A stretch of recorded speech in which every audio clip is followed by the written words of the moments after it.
Hello. How are you doing today? Tilbar, great to see you, my friend. How are you? Sorry I'm a bit late. If anybody was expecting me on an hour ago, I've been running a bit daft. As I do every day. It seems to be a bit more intense at the minute. We are between Chernarus and Electro. Oh, nice to be here. Nice to be in a happy place.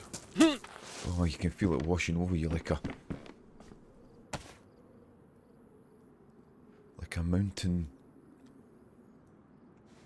waterfall. I beat DayZ. DayZ's the best. Someone's about to talk himself. Nice start to the day seeing a suicide. I'll get their apple and bandage. Yeah, Tilbar, hello. Hello, if there's anybody else there.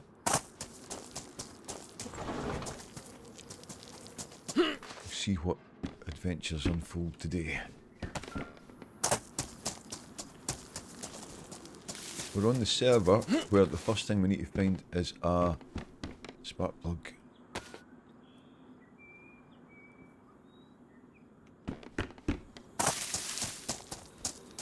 So that's what we salted devil can do.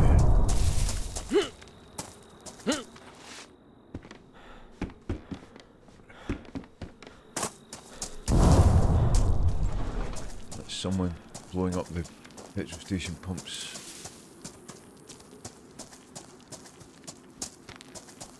To get himself a new spawn, I would expect.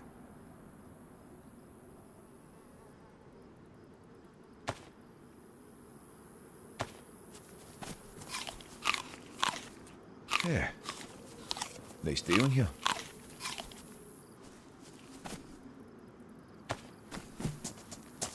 The reason I'm carrying this tire iron and not putting it away is because I don't have any space.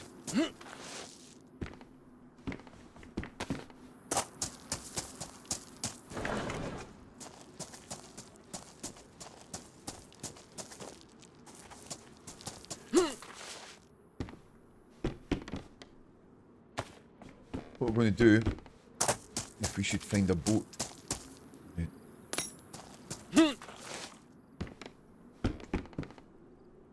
Hide this jerry can. You can always come back for it. Lamb sauce, good morning. How are you, brother?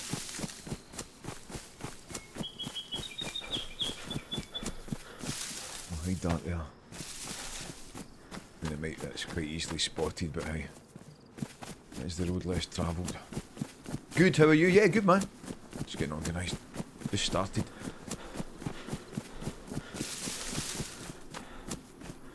Doing my usual running about daft in the morning. On the phone to my folks for a wee while. Spoke to my brother last night for a long time about his narrowboat holiday.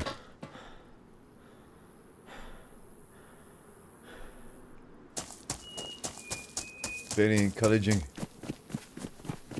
Really funny, the stories he was telling me. Oh, it sounds like they had a right blast. That was him and his girlfriend got a narrowboat for a week. Well, the best part of a week.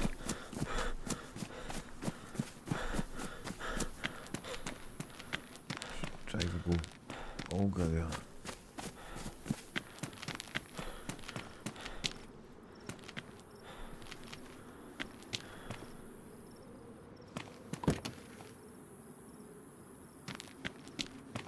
Well. Spark plug's bloody ruined. Of course it is. Of course it is. Of course it is. That's why it's there.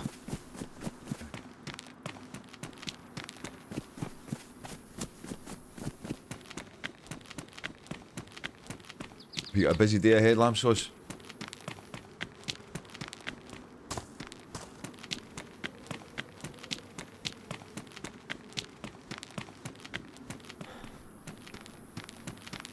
Food and drink, we need some kind of bag, we need...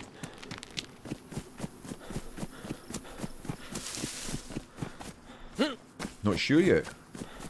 That's always the best way. That means that that sounds like an exciting day ahead.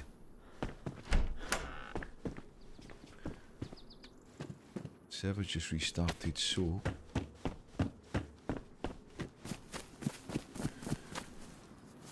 Yes, all the doors are shut. Head to the office, right, got you. Is that what happens? You go to the office and then they tell you where you have to be?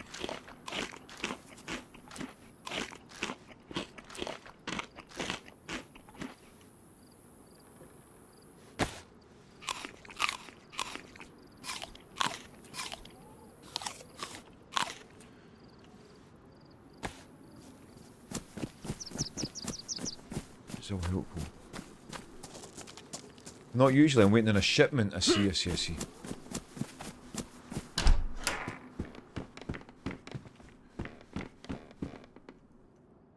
it's a pain in the backside having to drop the Tyran wherever you are, stay there, eat whatever's there, and then pick it up again.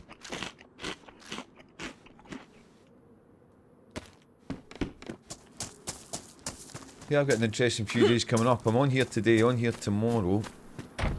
And then on Saturday I'm going through to where my sister lives to help her and her husband. I've got like a sort of prefab office thing to build in the bottom of their garden. Because my sister and my brother-in-law, they both work from home now, and it's to give them a bit of separation, you know. So it just comes in a big kit, you know. So like they've worked out all the stuff it's going to take Alan, Lorna and myself to do, you know. So I'll be over there early Saturday morning, helping them out, and then Sunday I'm playing at the market in Chiswick. But yeah, when I told my mum and dad I was going over to help them, my dad was like, ah, he says, you're not going over there just to sit about, you know that? And I was like, yeah. Yeah, I do kind of know that.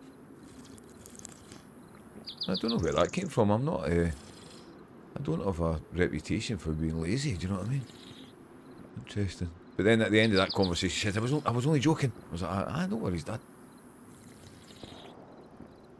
Yeah, you're not going over there to sit about.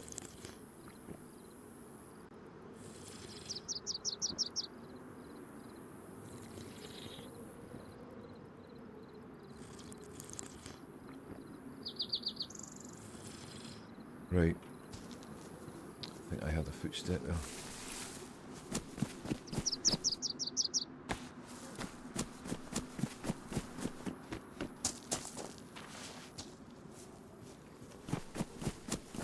If the spark plug in that car had been good, it would have been long gone, you know.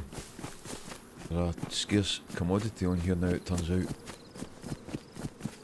Ferris and Sonny and I were searching all day. The other day, never found one. All day, you know.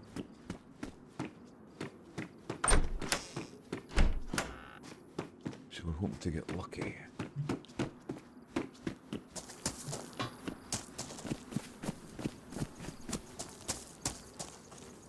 Industrial Zombies is the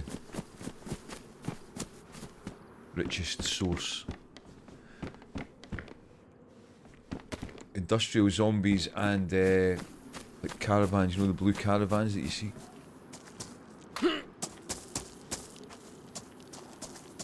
This is where I got my first ever DayZ PC kill, exactly here.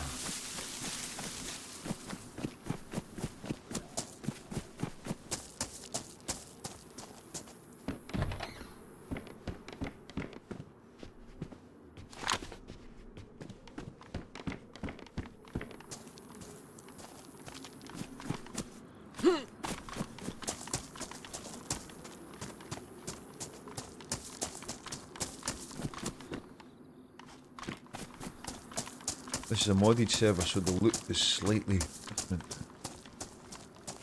The loot economy is slightly different.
Right, that's good. That's good news. We can put that in our pocket.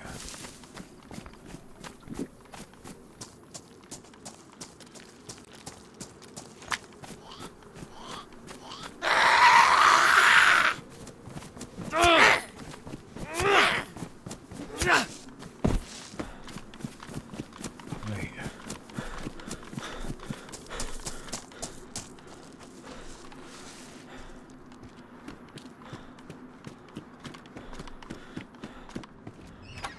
Yeah, it's a case of looting super thoroughly.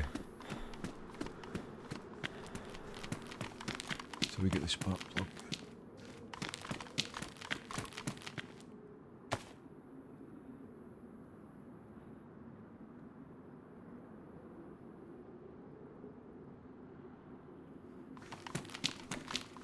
Okay. Bethy Plinth, alright hen. How you doing? How was your morning? Yeah, good man, just busy running about daft as always. Did the package arrive? Got a message from my cousin last night. I sent a bottle to her and hers arrived yesterday. And she was saying, she says, what was it she said? She said it's well nice, that's what she said. And then she said, it's quite strong, even as a shandy, she said.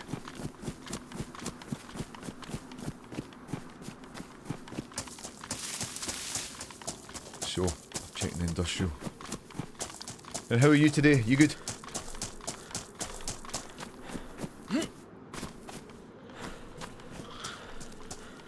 I'd expect it should arrive today. That's... I sent Clint a bottle of the homebrew.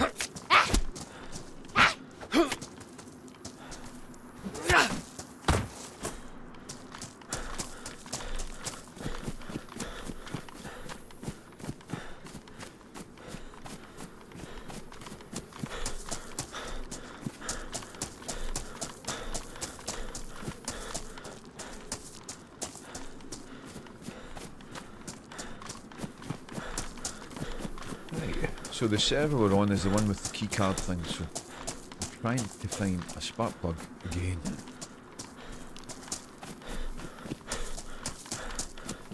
I'm searching all the potential spawn points for spark plugs.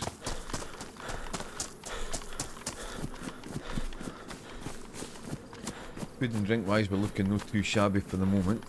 Nothing yet. It won't be far away. I used exactly the same method to send it to my cousin, you know. And it worked for that, if that makes sense, you know.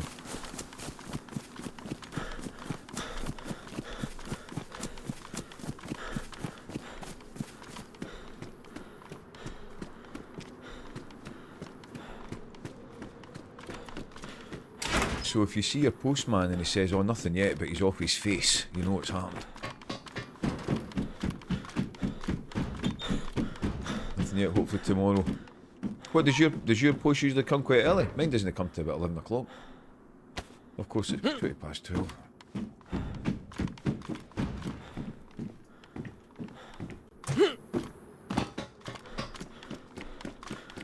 Normally about 11:30 here, right? Wait.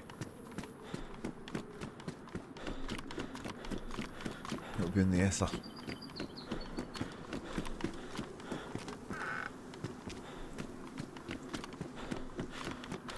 Usually if I've got pristine athletic shoes on I wouldn't take worn boots, however I've got a leather sewn kit so I'll take them.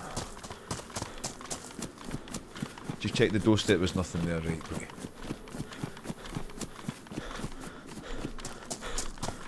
It'll arrive at some point. My new cash point card never arrived. I've not had a chance to go to the bank about it. I went to the bank yesterday morning, but they opened late because they must do staff training or something. There was a big massive crowd of folk outside and I was like, oh, I'm not going to have time for this.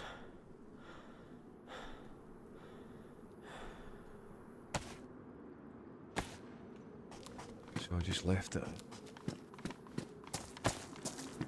Someone's over in South America with it, yeah.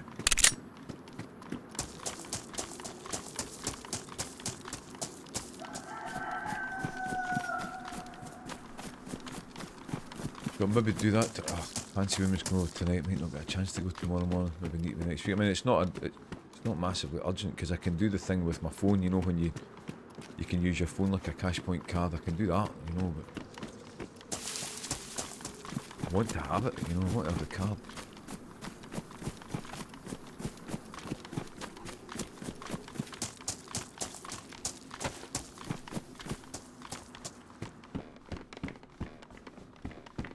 Sunny lemon drops. Ryan beer. Caravans like that, but you can't. The ones that you can get into, it's a good source.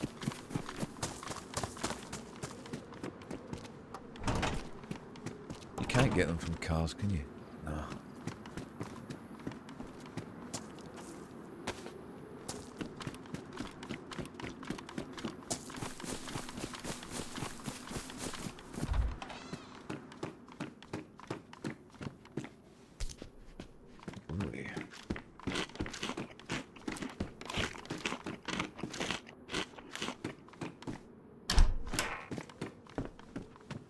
I've not been eating particularly well recently. I've been so busy. Last night I had 2 Scotch eggs for my dinner.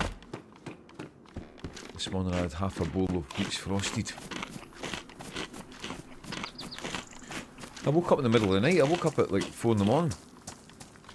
And, because like the last time I had Scotch eggs, they woke me up with a bad belly. I woke up at 4 in the morning, but my belly was alright, you know. I just got up and had a rollie and went back to bed again.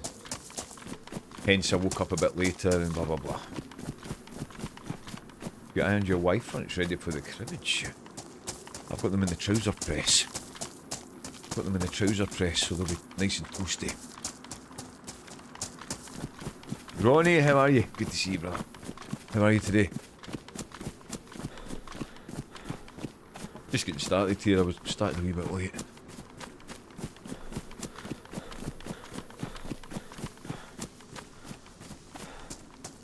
Oh, good to hear, man. Good stuff.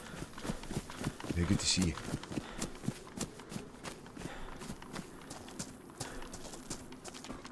Yeah, I was on the phone to my brother for over an hour last night. Usually when I speak to my brother, we're on for 2 minutes, you know. But we were on for over an hour. He's telling me all about the narrowboat stuff. The stories he was telling me, I was laughing and laughing. He says at one point they were trying to cross this like aqueduct, viaduct type thing, you know. And he says that they were struggling to steer the thing. And they went up near, like there was 2 boats, you know, like sort of people that were permanent boaters, you know. He says they were a bit older. And Jen, Dave's girlfriend, she used the pole to push against the woman's boat, which apparently is an absolute faux pas. And the woman was going absolutely crackers, you know. And then this guy turned up. Dave said he was like the old man of the sea, who was on the other boat. And he says, I'll steer it for you, right? He says, I think I got the impression he just wanted to get rid of us, right? He says they were, the guy sat down and he was steering the boat, and Dave said he learnt a lot just watching him. He said he was doing it really fast and blah blah blah to get out, to manoeuvre it. He says, and then they started going over the viaduct, he says, but there was 4 kayaks on the viaduct coming towards him, and my brother's like, has this guy seen them, you know? And he says to the he says to the guy, do you know that there's kayakers on the viaduct? And the guy just ignored them, just kept staring straight ahead. And he says that when it got up to the kayakers, they had to squeeze right in at the side, right? And my brother says, I thought we were going to crush them, like. And my brother says that he looked over the side and he says to the first guy, he says, oh, breathe in, you know. And he says the first guy laughed, he says, but the guy at the end of the 4, he says he was absolutely livid, you know. I can just picture my brother, you know. Breathe in. Funny. And then he says that they got over the other side, and Dave said thank you to the guy. The guy just climbed off the narrowboat and just walked away. Just never even said cheerio or anything, you know. He just. And Dave was saying that he must have to do that about 10 times a day. You know what I mean? Oh, it's so funny. My brother cracks me up. He's a good egg, you know. He said he had a great time. Saw some hillbillies playing a banjo by the side of the canal. Turned it up to 11 quick. But My brother said that the first day... Hey! How you doing? You alright?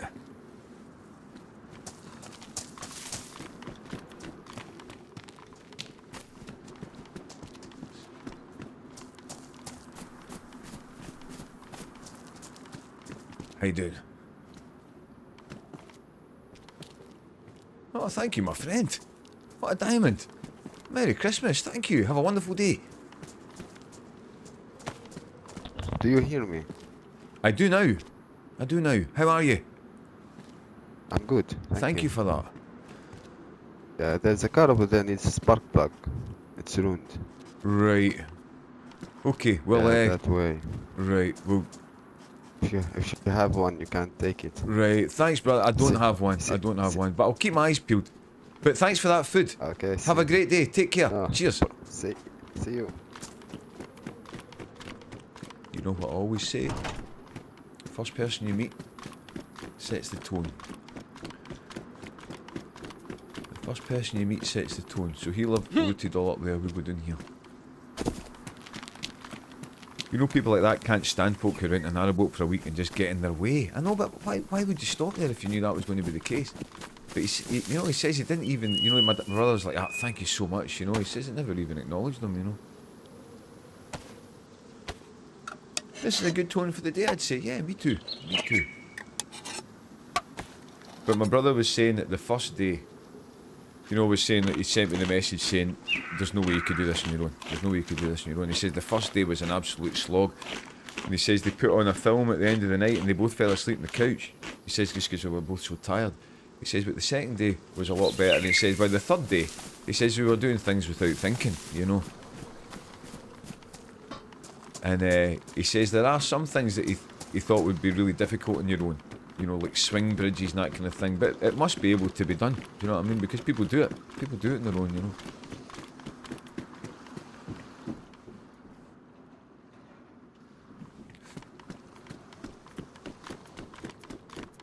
Like you see, he just knows it's quicker to do it himself.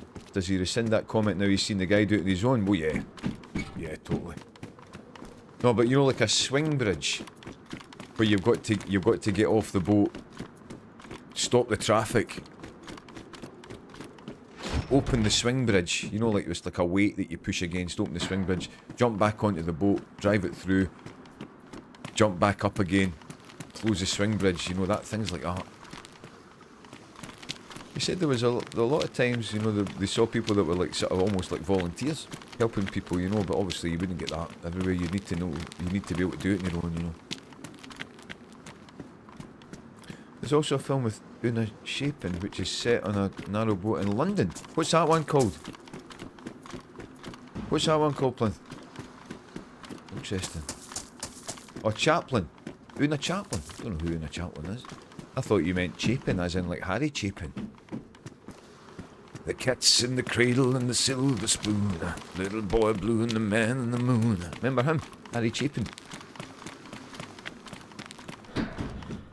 Ah, that was a spot. Chaplin's granddaughter, is that a fact? That's a new name to me.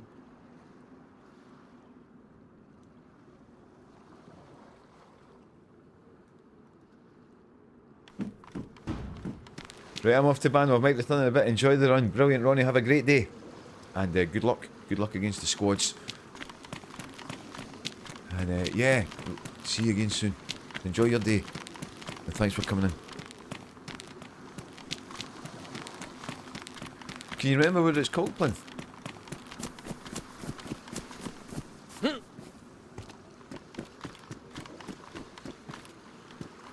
It's like a shell in it. It has. What colour is it?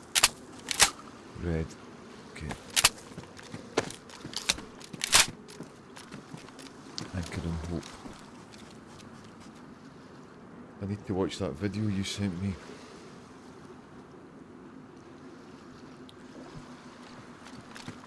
I need to watch that video you sent me, the Hell Let Loose video. I will get to see it at some point.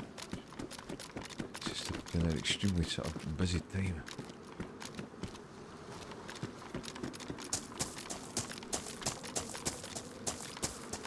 think the setting is the backdrop of the film. I see, interesting. Check that out.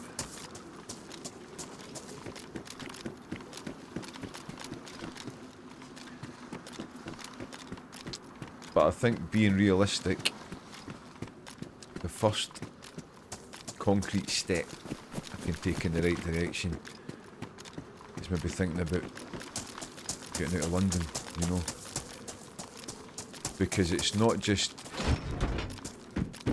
the fact that the rent's expensive, living in London is expensive, you know. As soon as you step out the door you're spending money, you know. So that's something that needs to be taken into consideration, you know. You're in Taboo with Tom Hardy. I only saw the first couple of episodes of Taboo. I'm sure I would recognise her if I'd seen her.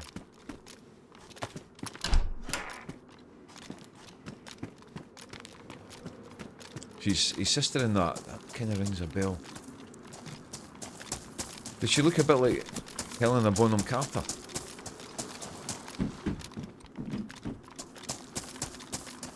I think we're maybe wishing a wee bit here, really.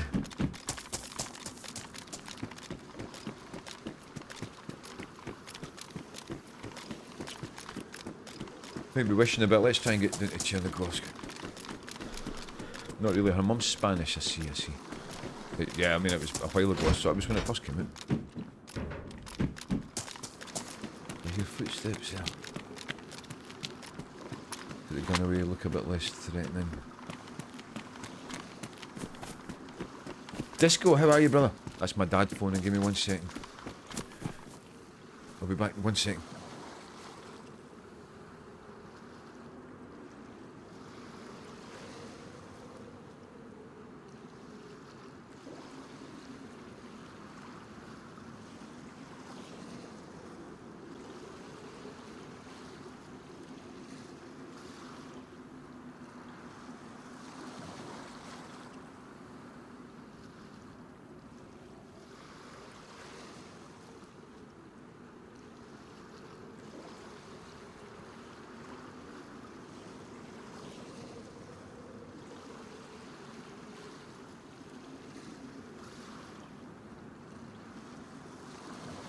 Sorry about that.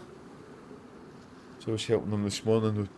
There was an app that had disappeared off my mum's phone, but it was just hidden away somewhere. That was him telling me they'd found it. Yeah, how are you, Disco?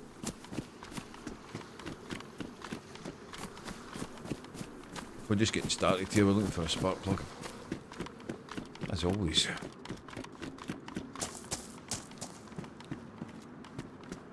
We just met a friendly survivor who gave us a tin of spaghetti, which was pretty cool.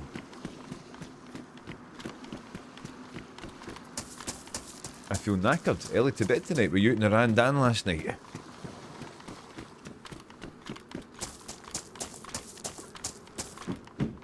Disco's a very sociable animal.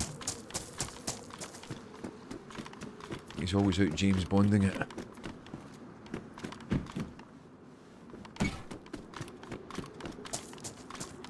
You see these places, see the kind of lockpick and stuff, that could have been a spark plug, but I think the loot economy thing's been changed. I'd be surprised if, I wouldn't be surprised if spark plugs don't actually spawn down here.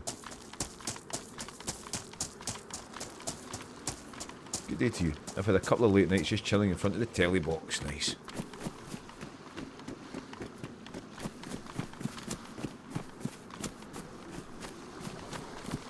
That's good. I'll be in your neck of the woods on Saturday, Disco. My sister and her husband have got, you know, like you get like a sort of prefab office thing to make like a home office in the bottom of their garden. With them both working from home now, they've done that to give them a bit of, you know, so they're not falling over each other all the time, you know.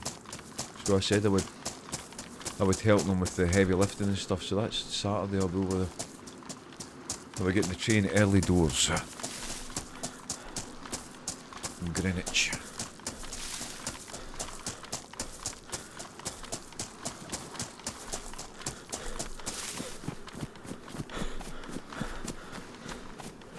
So I could maybe meet you for a quick pint before I get the train back, if you fancy it.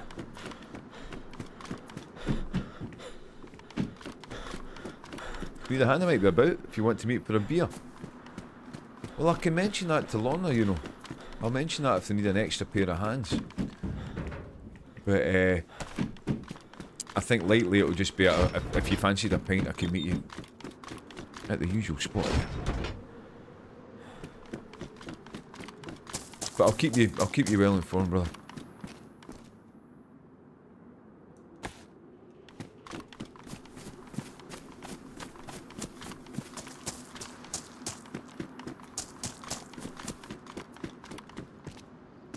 I don't think I'm going to find a spark plug here.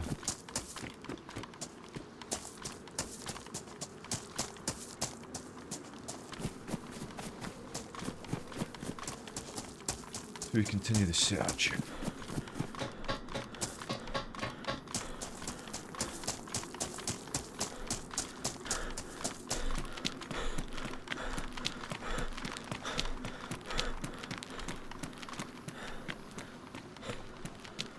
Yeah, so the narrowboat dream is gradually taking shape.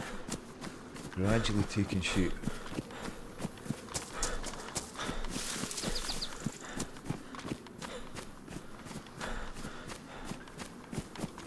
Just need a couple of miracles, that's all. Nothing we can't handle. A couple of miracles, that's all we need. And we're laughing.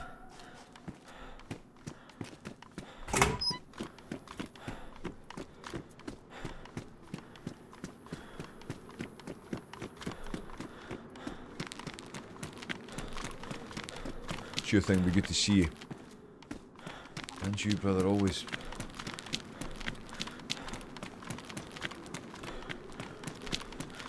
When was the last time I saw you? Was that in Richmond? Let's go back in time.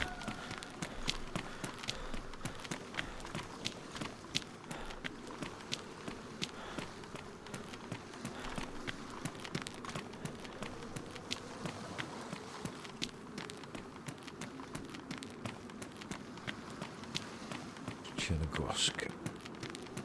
Picturesque seaside town.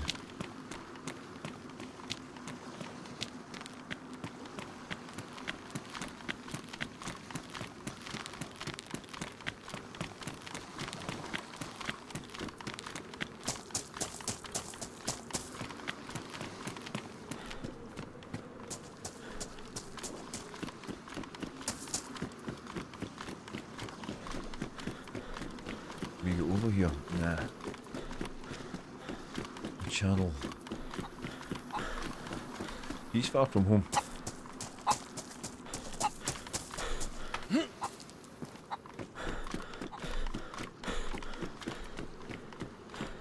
Ugh.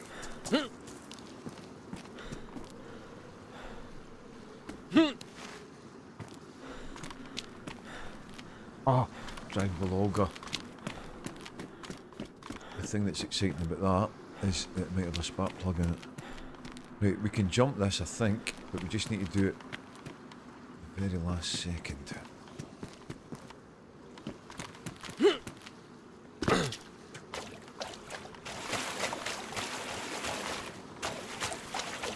Oh joy. Chicken's having the right laugh. Very last second. That went well, yep. I didn't do it at the very last second.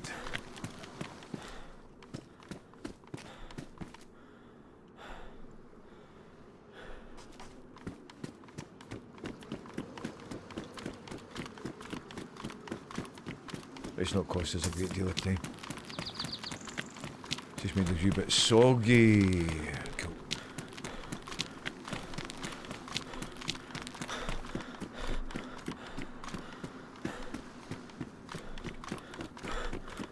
Just made us a wee bit soggy. Ah, someone's been here already.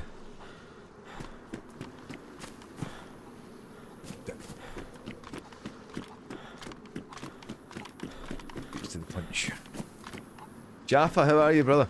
Good to see you. What's up? How are you today? I've been continuing my research, Jaffa, as you would expect. Is this official? No. This is Zero. Don't tell him. This is the modded one with the e-card quest on it. Yeah, Jaffa, how are you? I had a good look through the Canal World forums, and I'm glad you pointed me in that direction. That's warts and all, isn't it? They don't sugarcoat anything on there. Don't sugarcoat anything on there. Really quite enlightening, but still nothing that's put me off. Feeling a bit better. I can see the light. Brilliant. That's good. That's good. How were you yesterday?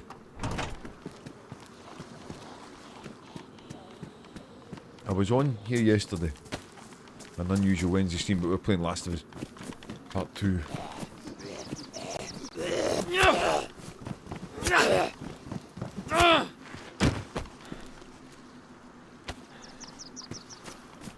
If it's a badge, I slept 12 hours. Well, that's good. That's good. Sleeping 12 hours is a good thing.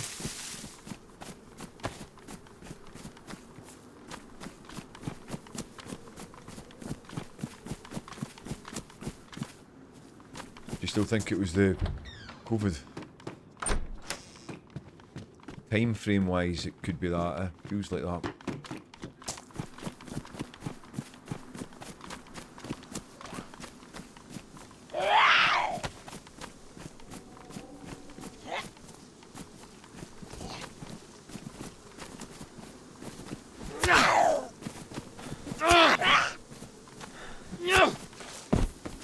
Yeah, Jap, I was on the phone, you know, my brother was on the narrowboat. That was I was on the phone to him last night for over an hour. He was telling me all about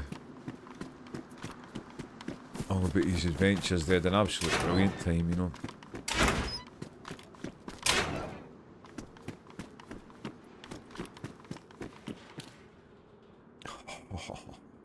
Go.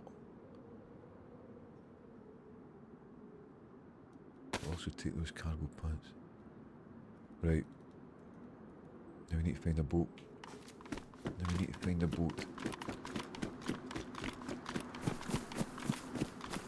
So, just go along the coast. Has he dropped the lock key in the drink yet? He never mentioned that. He did tell me this one story which was hilarious. He says that there was... Do you know the Dundas Aqueduct? Near Bath? He says they were struggling to get manoeuvred to go over it. So you'll be able to picture this. He says there's a sort of basin thing next to it, and he says there was two sort of like elderly boaters on two different boats. And Dave said he was in charge of the tiller, and Jen was like using the barge pole and all that stuff, and he says that Jen pushed against this woman's boat with the pole, and Dave says, "You don't do that. That's a faux pas." He says that the lady went absolutely bananas at them, and says then the guy who was like the old man of the sea, he says, "I'll steer it." You know, this older guy. So he jumped on. It says he didn't say a word to my brother. He says, "I just got the impression he just wanted rid of us, you know." So he says they were going over the aqueduct, but there was 4 kayaks coming towards them, and Dave was like, he says to the guy, he says, "Do you know that there's the kayaks on there?" And he says the guy was just totally blanking him, but just steering, like going really fast, you know. And he says that when they got up to the kayaks had to squeeze right in at the side, and my brother's looked over, my brother goes, "Breathe in." And he says the guy at the front was laughing, he says, but the one at the back was absolutely livid, you know. And then he says when they got to the other side, the guy just stopped the barge, jumped off and just walked away. And my brother's like, "Oh, thanks very much." He says the guy didn't even acknowledge him, you know. And then Dave said, "I reckon that guy must have to do that all day, you know."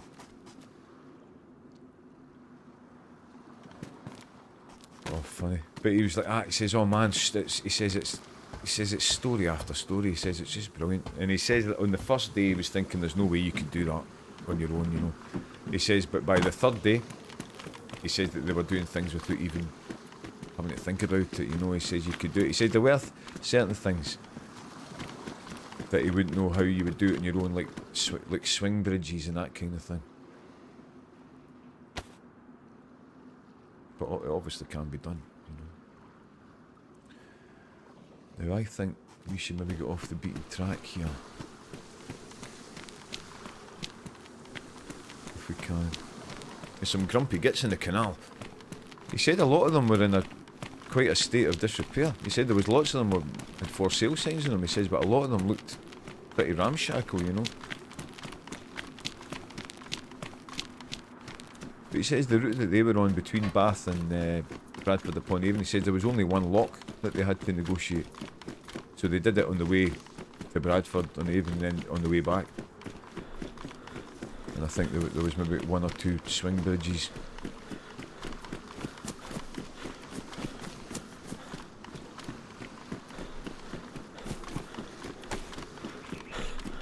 But he was saying, oh man, he says, I can totally see you doing it. I can totally see you doing it. He says, I think that's what, you know, he says, I think it's going to happen, you know.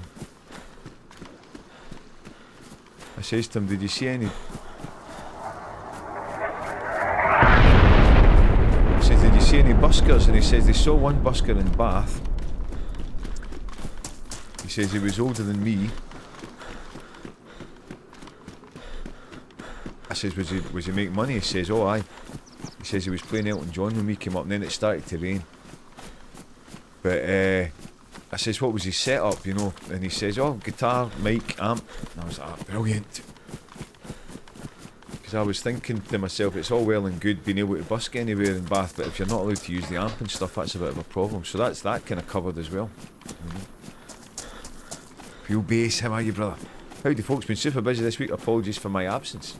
It's just great to see you when we see you, brother. Great to see you when we see you. How are you? How are you today?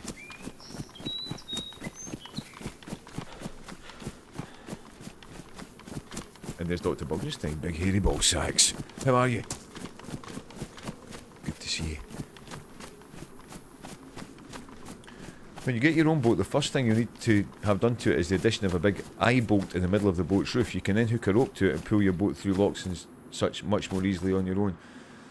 Same boat as wheel. Yeah, it's a busy time for us all. It's a busy time for us all. Great to see you in here, folks. Great to see you. Yeah, my brother was saying there's the middle rope. Is that what that would be? He says you've got a rope at the front, a rope at the back, and a rope in the middle. I was meant to be going into work soon, but I've been up for hours being sick. Not sure that's going to happen. Well, will you get well soon, brother? Get well soon. Were you looking for something to take your mind off it? Were you looking for something to take your mind off it, brother? Because I've got a spark plug. Worn condition. Going on a holiday in a couple of weeks, everyone's wanting a piece. Where are you off to, brother?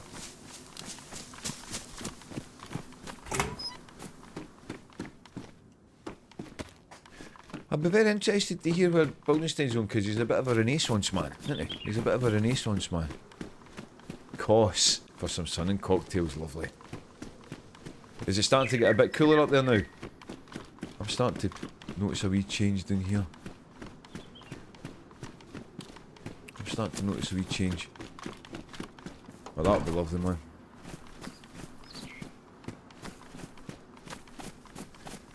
I think I might have Crohn's disease or something. That's extreme, Wheel. That's extreme. Crohn's disease is an extreme thing. What am I doing here? Look at the coast. Getting sidetracked. Sunny lemon drop. Lord have mercy. How are you? Need to speak to the quack, Wheel. Need to speak to the quack. Crohn's disease is a very serious thing. I would hope it wasn't that. I would hope it wasn't that. Today's nice. A couple of days ago it was bloody freezing. We change here too. My father-in-law has that. It's not great. It's very serious. It's a very serious thing, that Crohn's disease. Yeah, how are you, Sonny? How are you feeling? How's the wrist? Did you clothesline Cindy yesterday? You know, like a wrestler.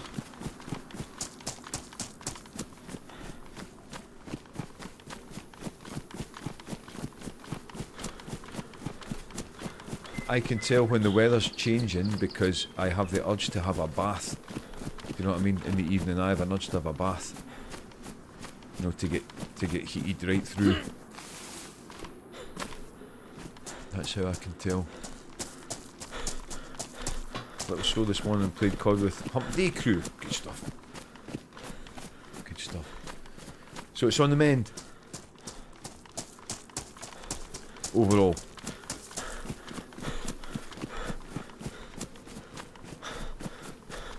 Crack out the arse. What? That's true, that's true. That's true. You get the arse heater out of retirement. I forgot about that. Yeah, that wouldn't be a bad idea. Less so in general, that's good. That's good. Progress is being made then. Yeah, that's a good point. Get the arse heater on the back and the go.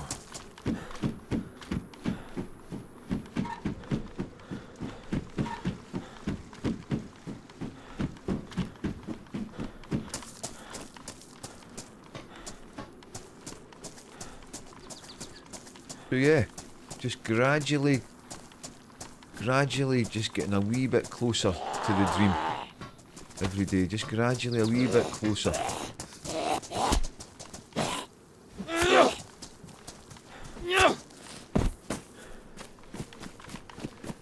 But Jaffa, see working out figures and all that stuff, the rent I pay, it's just ridiculous, like. And I was thinking, all this time I've been thinking, oh, I've got to be in London for the good gigs. But the reason I've got to be in London for the good gigs is because my rent's so bloody expensive. You know what I mean? So that kind of cancels that out, doesn't it? That kind of cancels that out.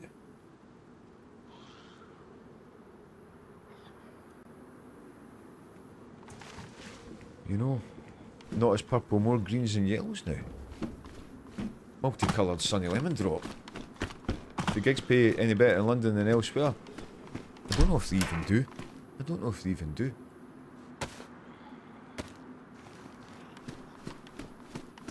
The calculations I worked out was to keep things at the same routine, which should be streaming Monday, Tuesday, Thursday, Friday.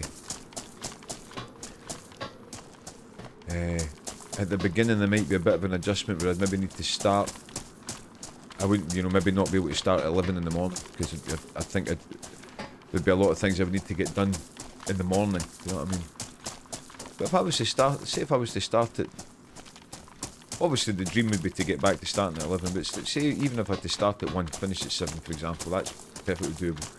So streaming Monday, Tuesday, Thursday, Friday, busking Wednesday, Saturdays and Sundays. Saturdays and Sundays is the days. And then maybe if I get one pub gig a month, you know what I mean? I'd be considerably better off than I am now. You know?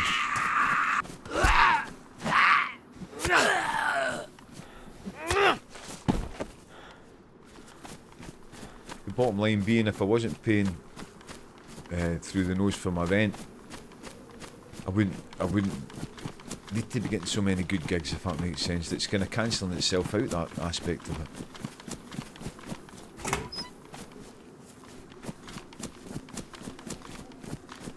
Now asking what you get, but to give you an idea, pub gigs up here you can easily get 200 to 300 as a solo artist, sometimes more. Well, the average gigs I do are a wee bit less than that. So that's encouraging, isn't it?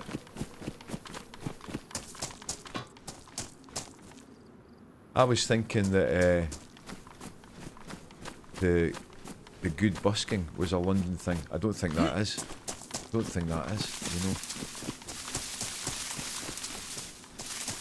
For a 2-3 hour set, yep. The standard for me is well, you know, all the gigs that I do a lot is usually, well, some of them are like only 45 minutes, but certainly the busking pitches and that I do, it's 2 hours. So basically, I just need to get out of London.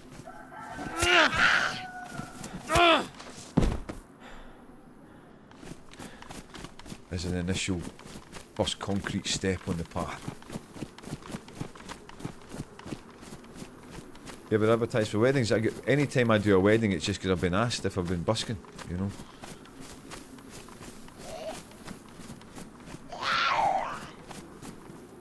What I need to do, the final step of the journey, right, of this particular journey, is to be on the boat.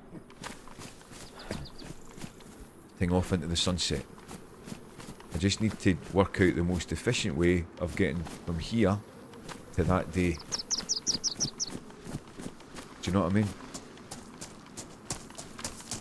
I've played a lot of weddings, you know, I've played a lot of weddings, never advertised for them.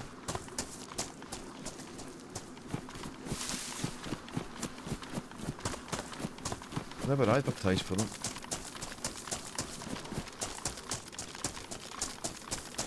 You see that boat there?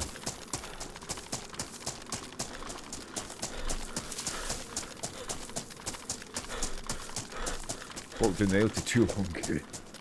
I played at a wedding one time and when they were walking down they were walking up to sign the register thing, they wanted me to play Landslide by Fleetwood Mac, which I thought was quite a strange choice. Quite a sad song, Landslide, isn't it?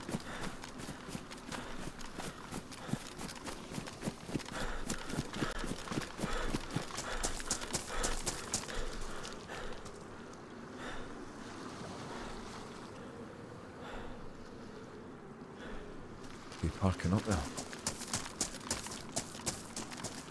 Are they parking up is the question. It's a pretty song, not a happy song, it's a sad song, Landslide.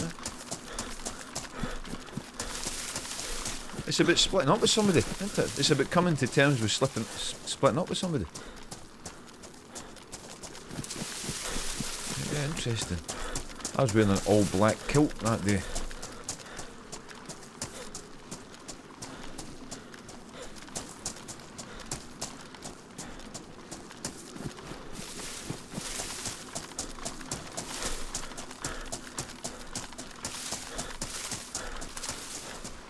Ah, we should maybe have taken the shot when we had the chance. We should maybe have taken the shot where we had the chance.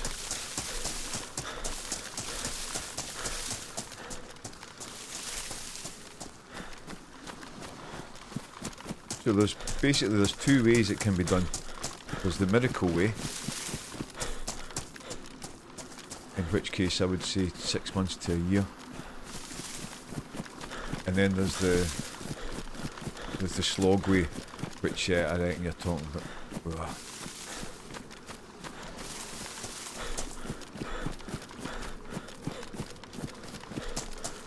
Certainly years.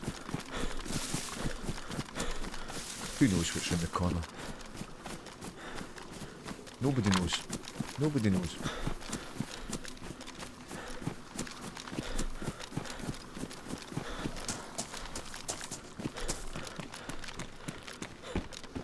There's the boat.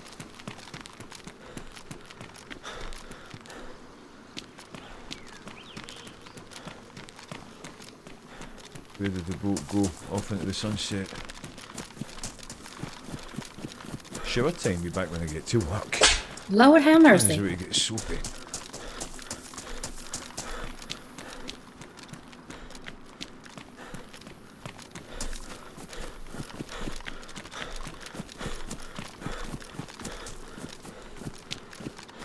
The bare fact of the matter is, I'm not in a position to save anything up as things are, you know, which is obviously going to be a big factor. Just not able to. A, because the rent high, and B, because I'm paying London prices for everything.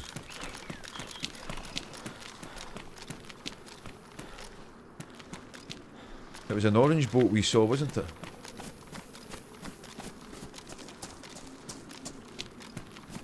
It was an orange boat that we saw.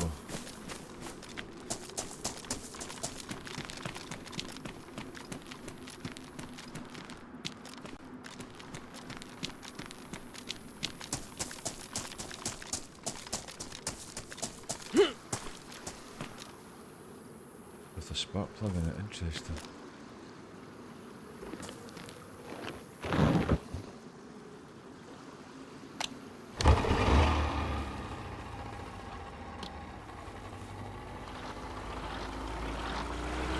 Are we going to be deep enough to get off here?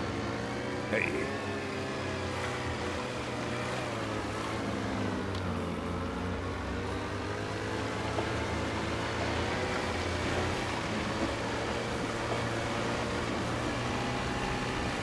I've got a feeling, seeing that boat there, I think there's a chance they might have found the boy. But also a chance they haven't. When I was on the other day with Ferris and Wheel, we went all the way down, didn't see it once, so we've got a bit further out and head up north. It's like Songbird is a sad sounding song, makes me feel sad, but the lyrics aren't actually sad, yeah? It's kind of the same ballpark, isn't it, you know, in terms of vibe. Songbird and Landslide. You could even argue that Songbird was the landslide of rumours.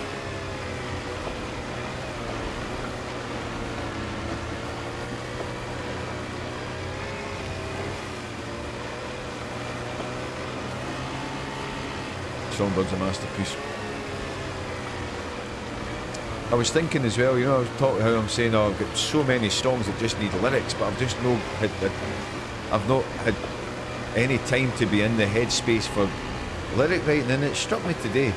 See, the time that I was most prolific writing words, it's when I was driving a lot, you know, and I'd have the music on and I'd have recorded music and I would have that on in the car, and then I'd be writing the words almost by accident, listening to that and on journeys. And see, if I was driving a narrowboat, that's what I would be doing.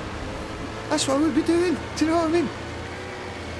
Because like the best way to write lyrics is to be doing something, like to occupy. Do you know what I mean? Does that make sense? If the part of your brain that's occupied with you driving, the songwriting part is free. Do you know what I mean?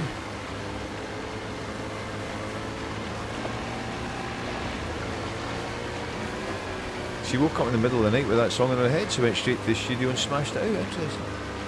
Next album will all be nautical themed songs. There are some already. Sailboat Song is obviously a nautical based song. The Sea in the Sky is another. The Curve of the Ocean is another. It's obviously in there somewhere, you know. It's obviously in there in the recesses.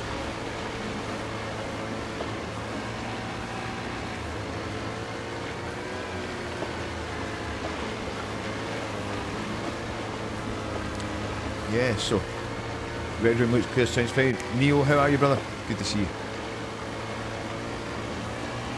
Yeah, so the next album's going to be called You Can't Beat a Dry Bilge. Nice.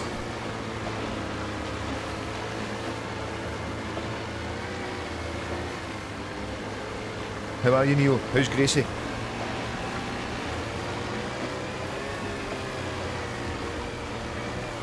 Good morning from New York, everyone. Good to see you.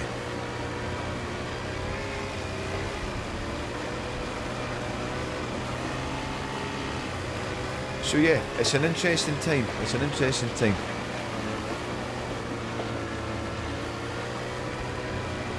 Gracie's doing well, still in Seattle, but doing well.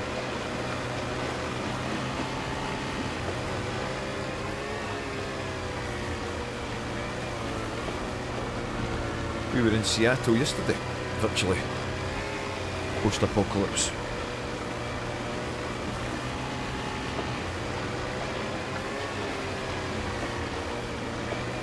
That's good, she's doing well.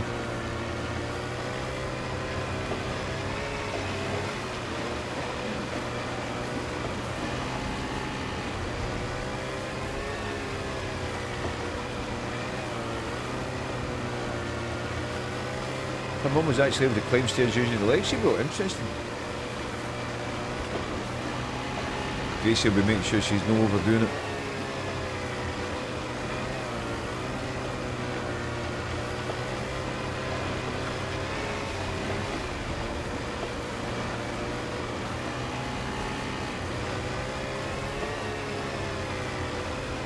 Lots of screws and a big rod holding things together.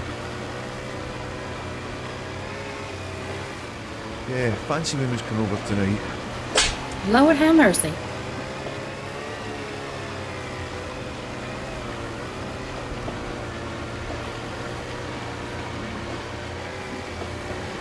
The fancy women lagged in, huh?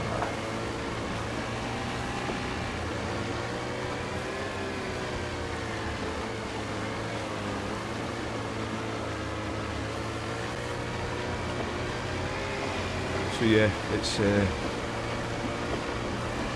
it's going to be a long and winding road, but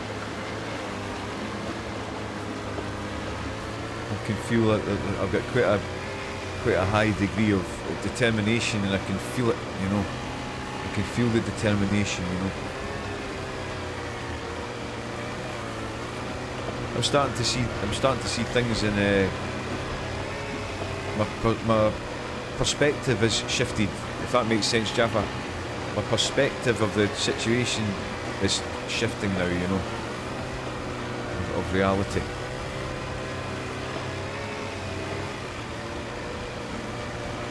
It does. What do the fans maybe think of the narrowboat idea? Yeah, well, I've not really spoke to her about it at length. I've mentioned it obviously to her in the past, but I'll tell her all about the plans tonight. It won't really change our situation. We don't see each other all the time, do you know what I mean?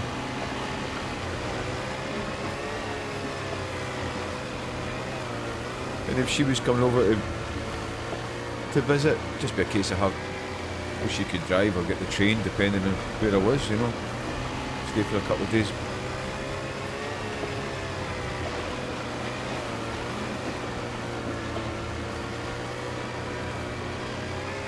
We're just pals really, do you know what I mean? We're just friends.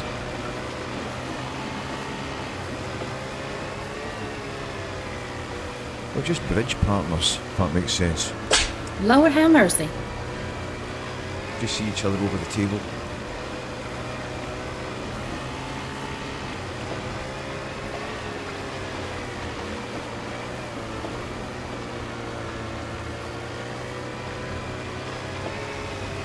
Always starts out innocent.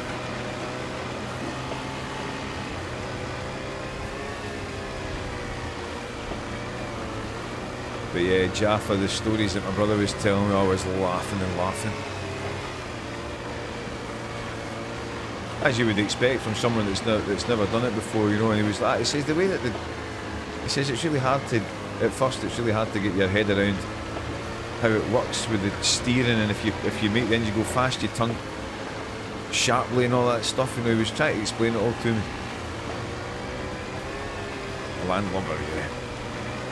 But I could just picture that guy saying, I'll steer it, you know. I could just picture it.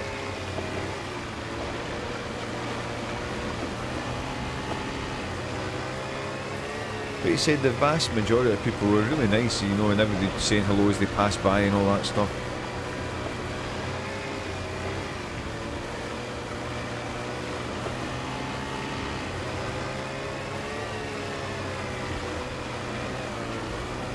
But I says to him, now that you've done it, could you see me doing it? And he says, oh, absolutely. He says, and if I'm honest, I'm a wee bit envious. I was like, oh, cool. I says, well, you know you're welcome any time. And he says, yeah, I know that.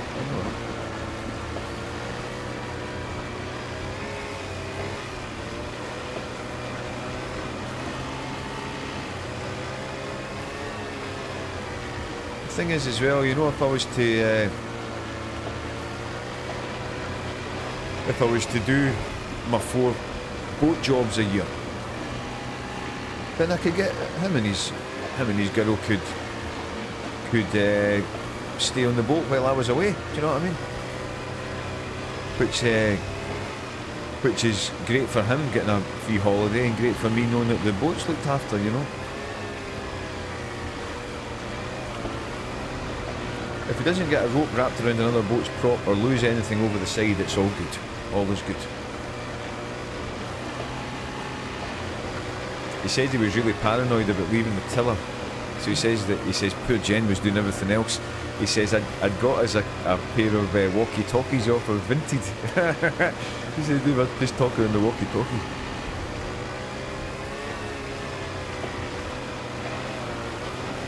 And he was like that. He says it was raining and he was out with his raincoat and all that on. He says he'd be on the walkie-talkie going, Roger, Roger, cup of tea please, cup of tea please.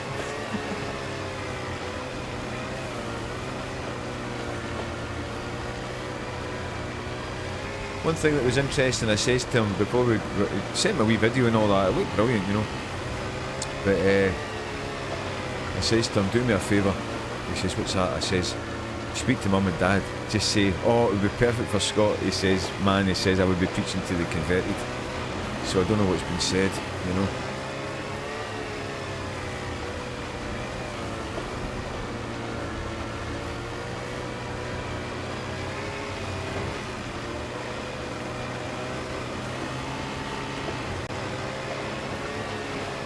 So yeah, interesting times we're in.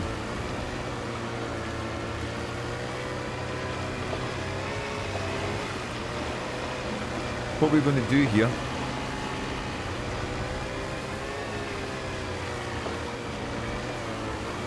we're going to go up to Svetlo and then we're going to head inland to check all the police type places, try and get a handheld transceiver.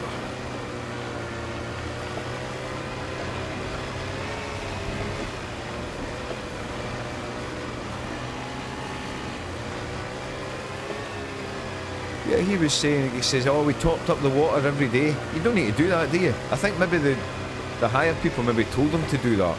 But that's not necessary, is it? Wait, how often would you top up the water, Jaffa? Once a week or something? I think they were having like proper, like normal showers and stuff. I think the trick for having a shower in a narrowboat is you put the water on, get wet, turn the water off, get soapy, turn the water back on, wash off the soap, turn it off. When you've been living in a boat for 12 months, you'll avoid tourist boats like the plague. I'll be like that old guy, won't I? I'll do it. I'll steer it.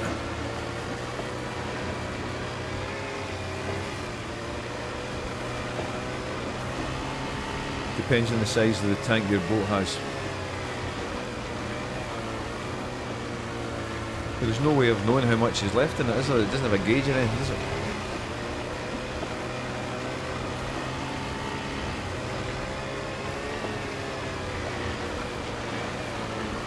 He's telling me as well, he says they ran out of electricity at one point.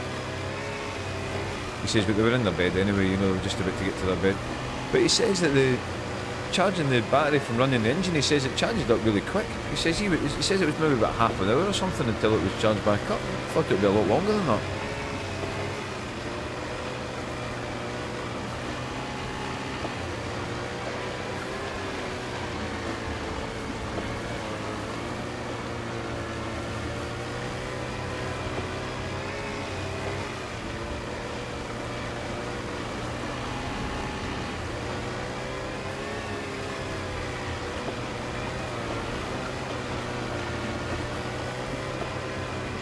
So yeah, as I say, interesting times.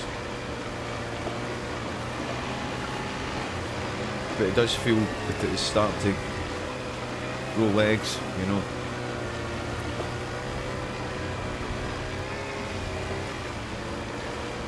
What do they figure, 100 gallons per person, water per person per day? I think that's a big overestimation, you know. But think about it, have a shower, right? If you put the shower on just for a minute and get wet, then turn it off, and then that's when you do the soapy part. And then you turn it back on, wash off the water again. And then just for cooking, cups of tea, I think you could do it a lot less. Again, it varies depending on how many batteries you have and the type. I'm out of touch on modern batteries, there's a lot of new tech out. Dave said that there was an engine battery and a leisure battery set up. He said they had central heating as well. He said, and there wasn't a wood burner on the boat that they had. And I was saying, is that because it's people hiring it and they're worried that somebody will burn the thing down? And he says, no, he says one of the boats that they had initially looked at had a wood burner in it.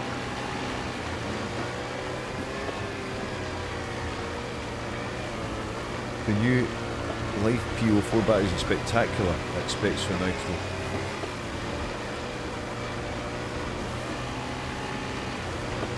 $100 gallons of water per person per day.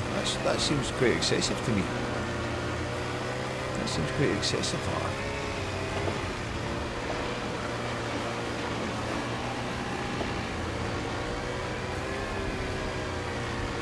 But it would all be about routines and stuff, wouldn't it? planning ahead for when you were going to be at the water points and all that stuff. Taking into account other people might be in front of you and all that stuff, you know. Proper preparation would be the thing.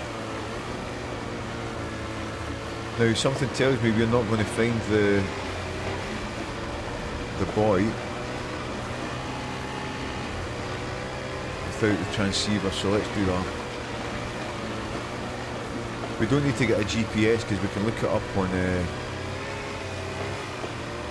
iSurvive.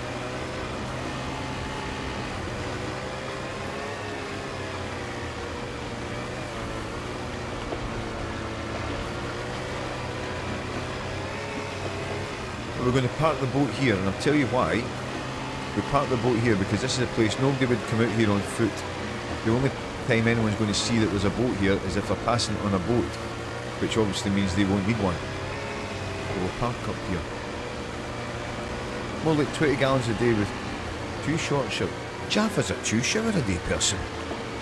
2 shower a day person. So do you need 2 showers a day when you're on the boat? Do you get a bit minging during the day?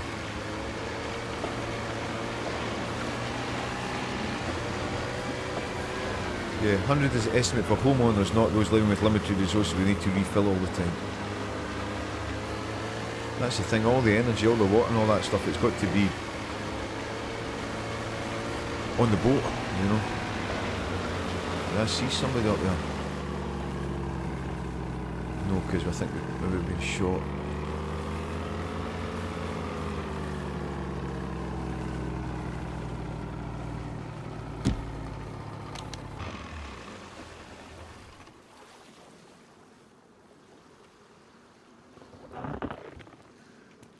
Those boots have gone damaged already, look. As I say, we've got that's it, we've actually got 2 spark plugs. Yeah. Right, got to nip to the lobby. You tend to if it's been raining in your steering. Energy usage will surprise you. Yeah. That would be a skill that you would need to develop, you know, like being economical with all that. That'll be as quick as a flash.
Right. Don't forget as well, Neil, that my living circumstances means I have quite a well-developed economical gene. Do you know what I mean? Make my own beer, for crying out loud.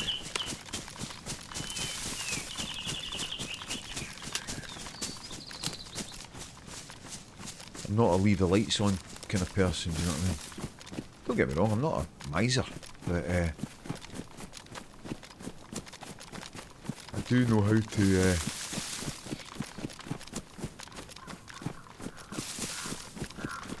to be economical, you know.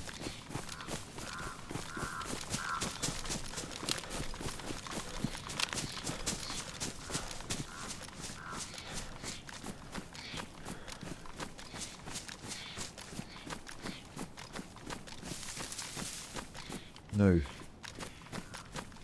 kind of jumped the gun a wee bit. I was meaning for us to get out at Svetlo, but let's just head inland. Let's just head inland.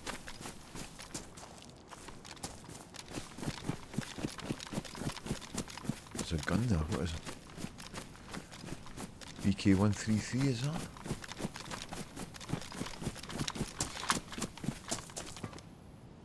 VK12, got one already.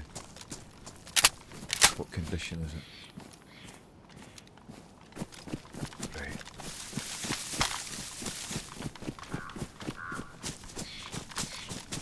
We know where there's a boat. Plus, with that being in the bottom right hand corner of the map, when we find out the location of the boy, we're halfway between each side of the map, you know what I mean? It's not like we're going to need to go all the way around the map.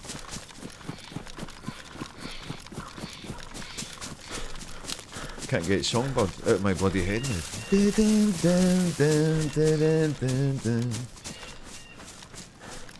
And the songbird singing like they know the score. And I love you, love you, love you like never before. Oh, you.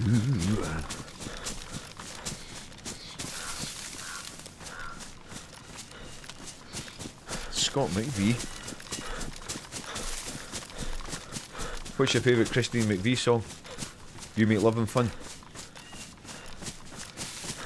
My favourite Christine McVie song, it might be one that you've not heard, is Save Me. Have you ever heard Save Me? It was when Lindsay Buckingham had left.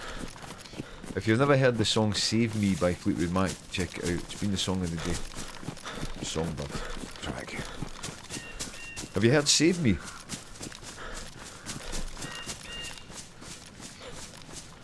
We played You Make Love and Fun with the band and absolutely nailed it, one of their best tunes. McVie is the coolest woman ever in rock. No one else covers it up here. Yeah, You Make Love and Fun was about one of Fleetwood Mac's lighting engineers that she was getting funky with after she split up with John McVie. He didn't have it easy, did he?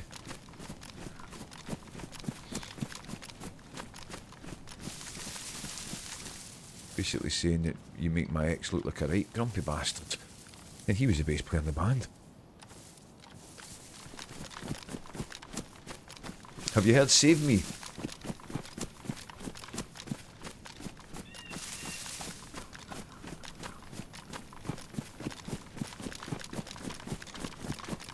This is the town of Tulga.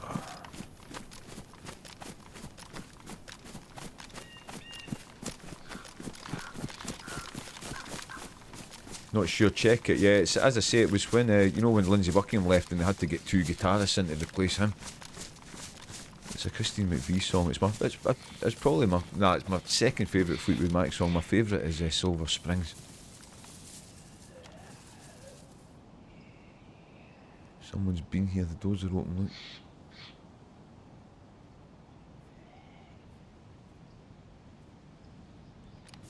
When we do not know, that zombie's obviously alive.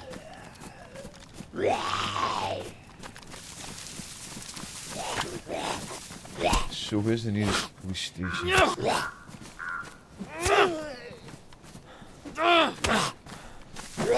Try to fit a zombie and look at the map at the same time. Maybe go up the coast, Berezino.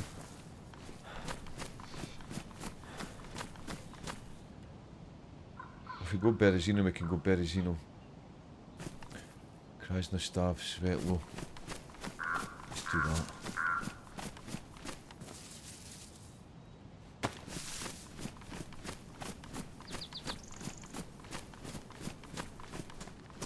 Yeah, that Save Me is a brilliant track.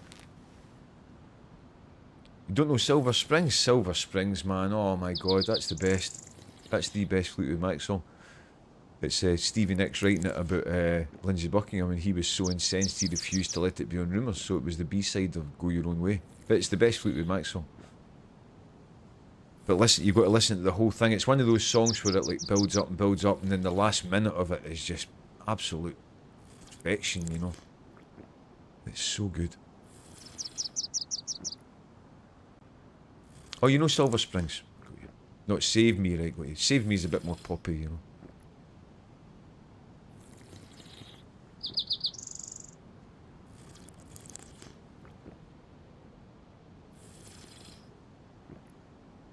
but really good.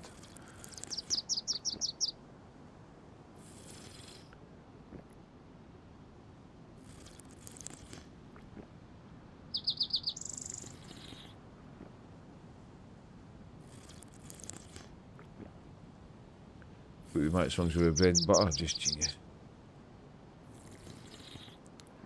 Yeah, save me. Christine McVie wrote, save me about the time that you'd had a few too many glasses of Prosecco and she was trying to walk the gangplank to get off her narrowboat and she was about to slip into the water. And she was shouting at John, save me.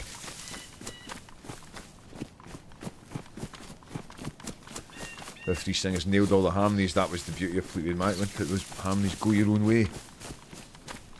Check my notes. The tank on my boat was 180 gallons. A full tank lasted me about 2 weeks. You know.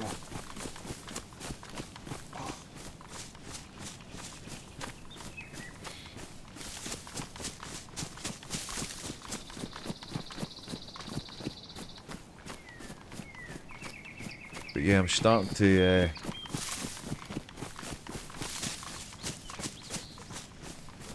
starting to think maybe a move out of London might be step one, you know, might be step one. Who knows what's going to happen, but I think that a realistically achievable goal in the short term is that, isn't it? Isn't it? Go Your Own Way is a song I've always meant to learn for the busking. I can actually play it. You know, with a wee bit of practice I could nail it for the busking.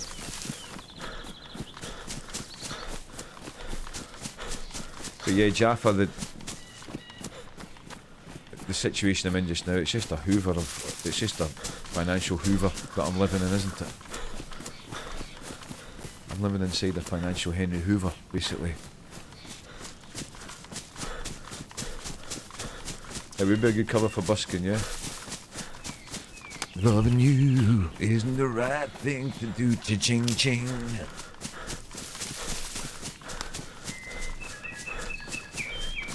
There's a girl that I know that does it when she's busking, Simeon Hammond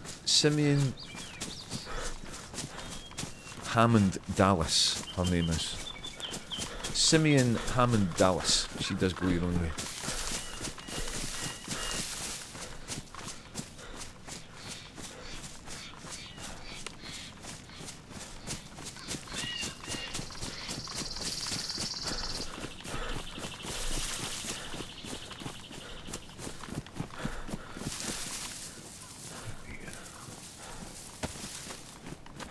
Might want to check out Eccles in the outskirts of Manchester. Cheap housing, and it's on the Manchester-Liverpool rail line.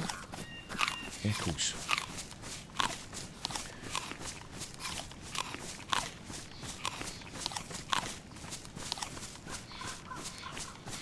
Yeah, between Manchester and Liverpool would be good. I've got Bath on the brain, you know. Bath, Bristol. The one thing that's... The one thing that's really bugging me is the potentially living with flatmates again. Do you know what I mean? Really not a fan of that idea, you know. Really not a fan of that.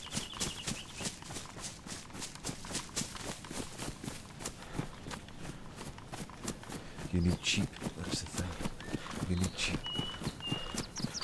Oh, did you look her up, Neil? Yeah, that's, I mean, she's super cool. Used to see her all the, I don't see her very often these days. She's a regular South Bank busker, you know. I don't think I've played at the South Bank for about 2 years. Simeon Hammond Dallas, yep. What's up?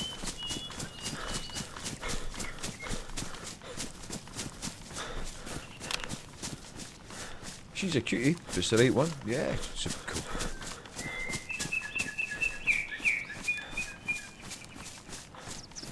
Yeah, she's like a wee musical pixie. She's got a big voice for a wee lassie.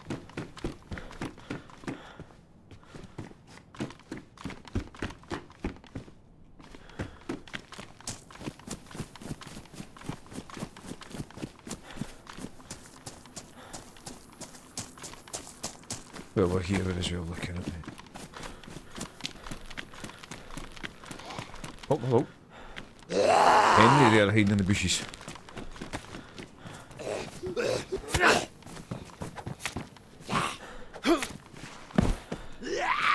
I was most pleased when my brother says, "Oh, we saw one busker in Bath. He was a bit older than you, and he was making money, and he was playing with an amp." You know, music to my ears, like.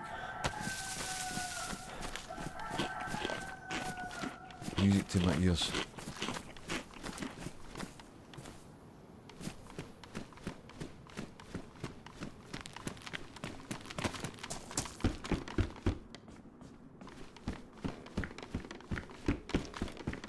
Music to my ears.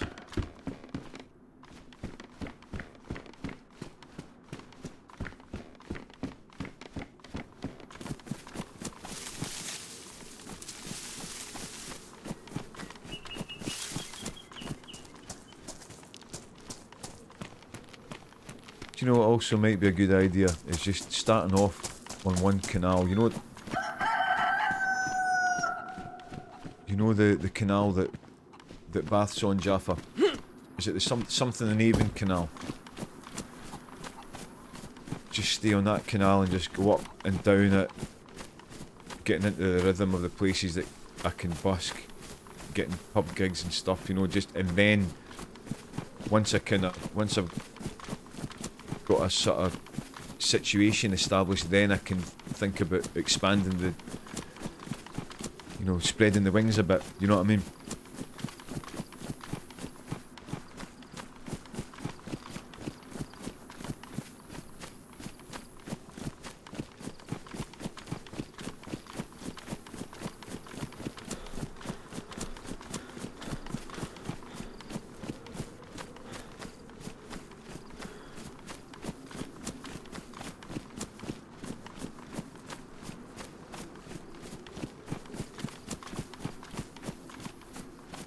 I also read that, I don't know, it might even have been you that said it, Jaffa, but the further north you go, the better the deal you're going to get on a narrowboat. You know, the closer to London you are, the more you would pay for the same thing, if that makes sense.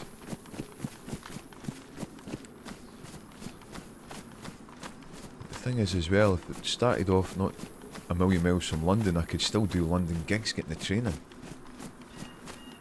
It won't take long for you to work out a travel route with work spots. Nice.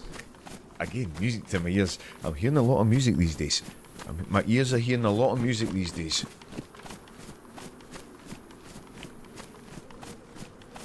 If it's cheap you want, don't bother looking around our area. In town, and it's a real shit show town, singles go for upwards of 1,500 a month. Yeah. I think it's the same all over, Neil. I'm talking about boat wise, you know, if I was to stay on a canal that's relatively close to London, I could, even at the beginning, I could still be doing, you know, the actual gigs, the actual gigs, rather than the busking. I could still be coming in, getting the train into London for the gigs, you know.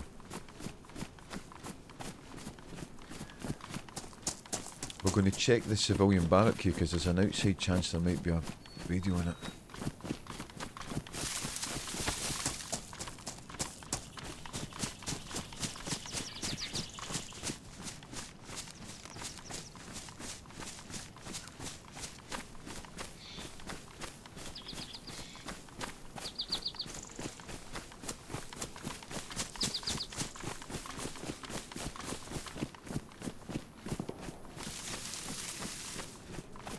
If cheapness was the only factor, I could go back and stay with my folks, you know what I mean? But there's not a lot of busking here.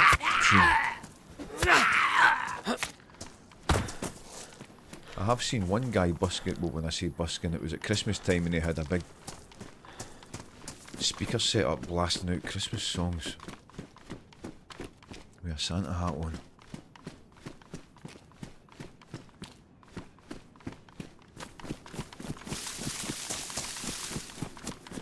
But it's really a process of elimination at this stage, isn't it? Can we do that? No. Move on to the next thing. Can I do that? No. Move on to the next thing. Can I do that? Yes, potentially. Okay, let's have a look at that. It's like that, you know.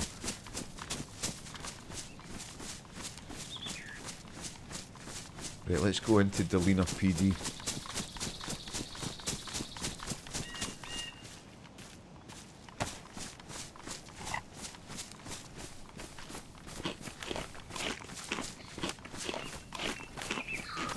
It's an exciting time.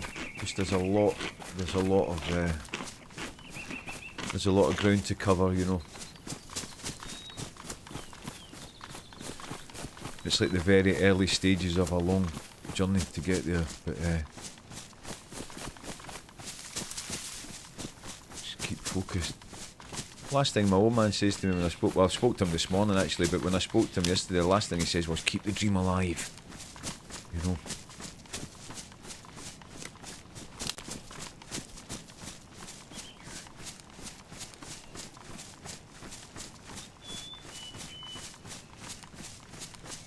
So we'll see. Well, the parental units need you to take care of them soon. Yes, yes.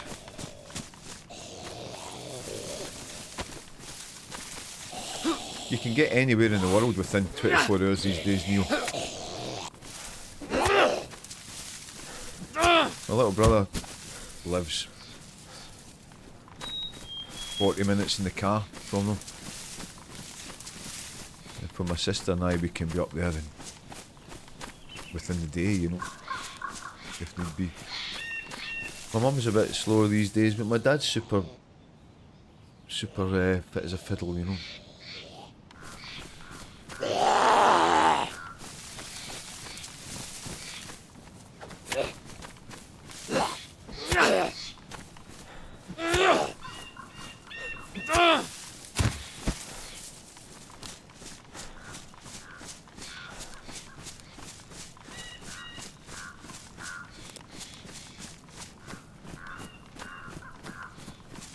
So yeah, the answer to that question is yes, you know.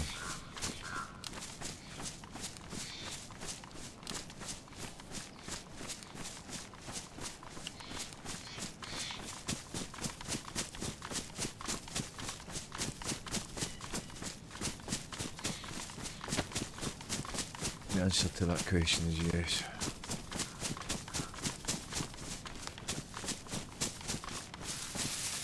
You do what needs to be done, huh?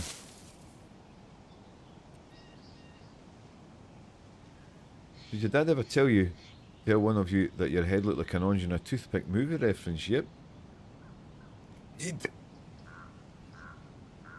It's like Sputnik. Spherical and quite pointy at parts.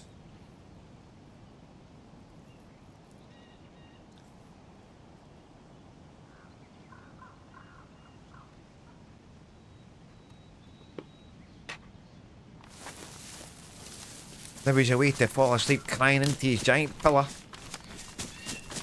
That's one of my favourite movies, Neil. So I Married an Axe-Murderer. I thought Mike Myers' parents must be Scottish, but they're not. His parents are from Liverpool.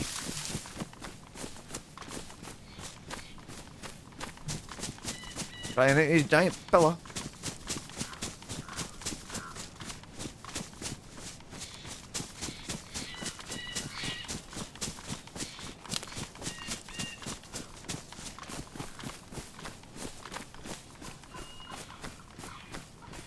Dolina PD is their first stop.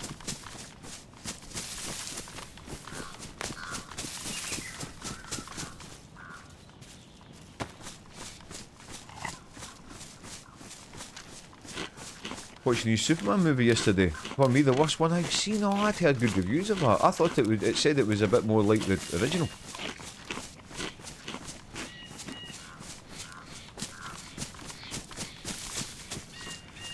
That's disappointing. That's disappointing. I thought that it sounded to me a bit of a return to form from the reviews and that I'd seen.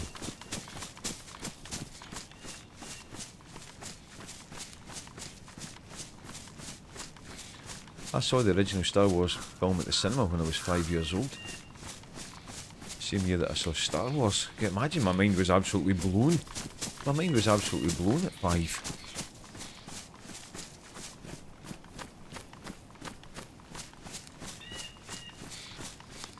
That was a player zombie. Really didn't. The new Superman was fantastic. There you go, man. Go. How are you, brother? Good to see you. There you go, so conflicting opinions. Conflicting opinions.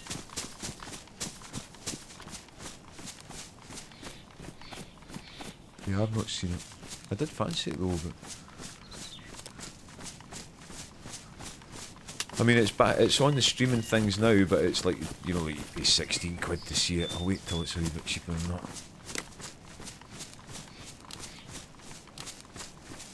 How are you, Mango? Good to see you. We are on our way to Dolina PD because we're looking for a handheld transceiver. We've got a spark plug. We've already been in a boat, but we need to get the handheld transceiver to see where the boy is because it's been proving quite difficult. Find one without it. I suppose it depends on the style you prefer. I like the later ones, not the toonish style. I've not seen any. And the last Superman film I saw would have been.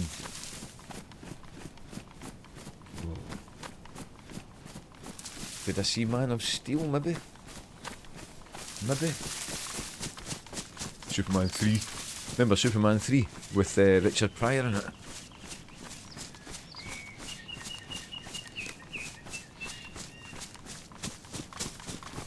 Superman 2 was a great movie, yeah? With Terence Stamp. And the big guy that struggled to do the laser beam eyes. Remember him?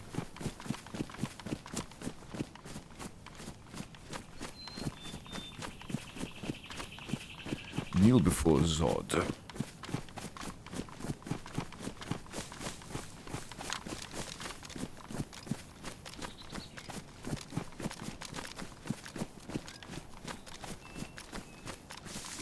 Yeah, Terence Stamp passed away recently, didn't he?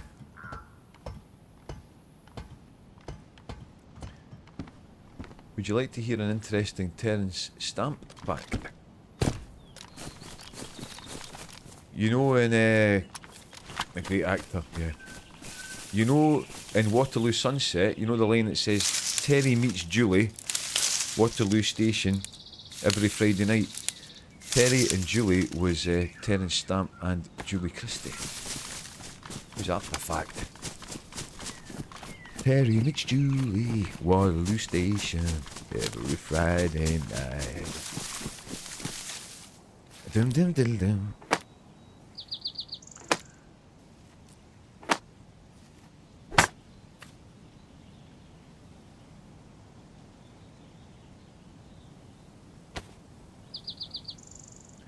And also Terence Stamp's brother, Chris Stamp, was one of The Who's co-managers. Kit Lambert and Chris Stamp. That was Terence Stamp's brother.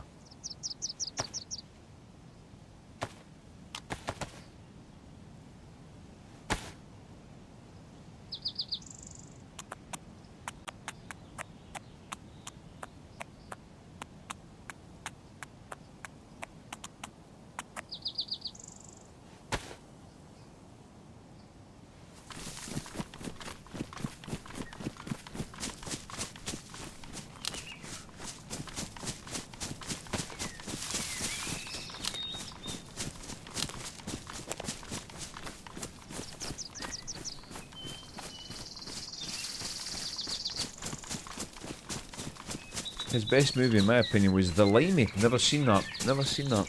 Limey.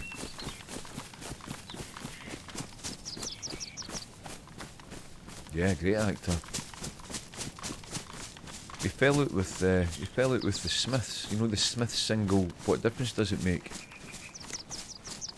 The original cover was Terence Stamp holding a glass of milk, and it was released like that, and then he kicked up a big stink, and they had to withdraw that, and it was replaced by the cover. It was Morrissey in the same pose.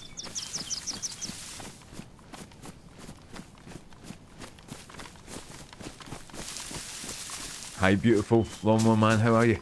Good to see you. We're approaching Dolina PD. An extremely volatile and dangerous Englishman goes to Los Angeles to find the man he considers responsible for his daughter's death. Peter Fonda is the bad guy, right? Interesting. Interesting. The Limey. I must admit, I've not seen many of his movies, you know. I've probably seen more than I realise.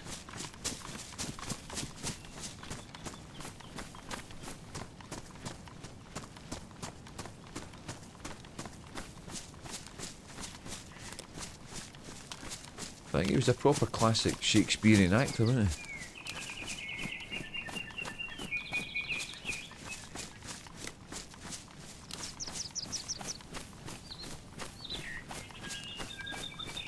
Was he in Villain? You know that film Villain? Was he in that?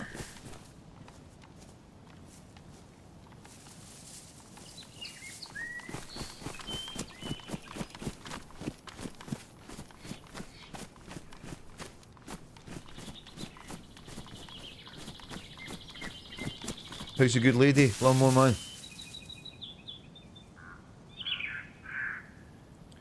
The Lemmy looked amazing. It's spliced in footage from a movie made in the 60s or 70s as flashbacks. Interesting.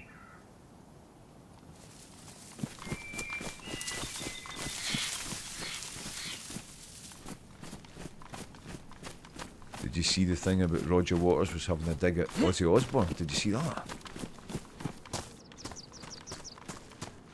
Roger Waters slagging off Ozzy Osbourne. The guy's just passed away. And then Jack Osbourne, Ozzy's son, was on Instagram saying, my dad always said you were a C-U-N-T. Thanks for proving him right. No messing about.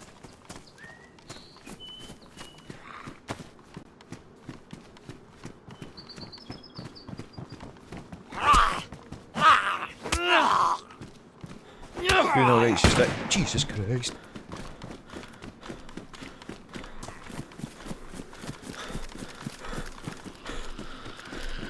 That's it, go for that shot.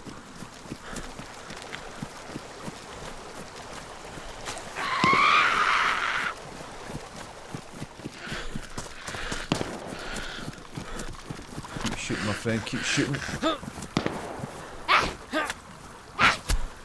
Just a tad sore. Well, that's good. On the mend. On the mend.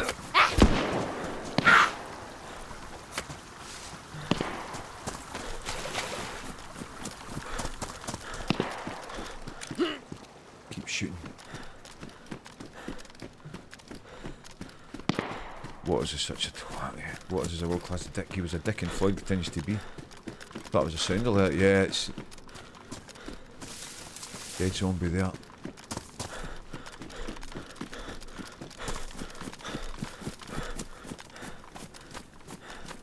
There.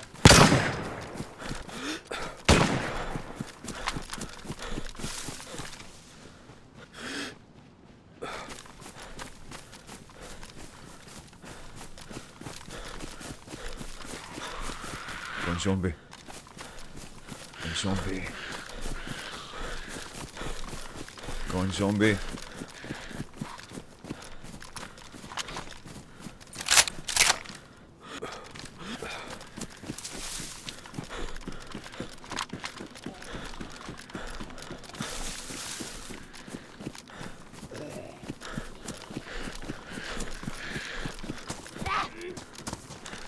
Bastard.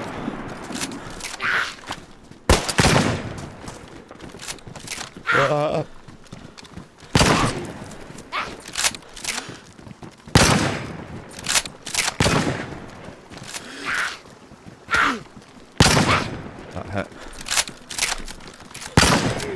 Yes. That's good, yeah. Oh no, someone else is shooting. Yes, he did. Still not dead. Piss off, Grandma. Bigger fish to fry.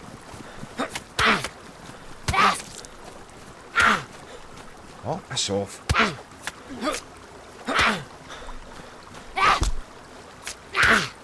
Bastard! Bastard.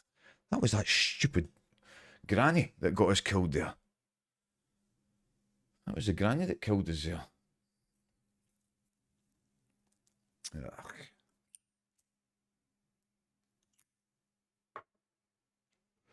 Whiskey, yeah. I mean, it's no easy that when you're trying to shoot someone that's running left and right and that when they're up that close. It's not an easy shot to hit, you know.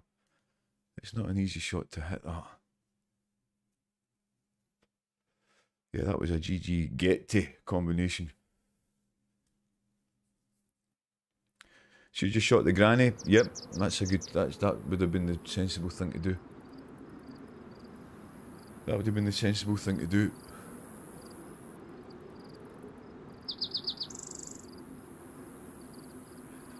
Anyway. One kill, one death. Nothing to be embarrassed about. I mean, the shot came out of nowhere, but we did hear the we didn't come out of nowhere. We heard the shot. We heard someone else shooting.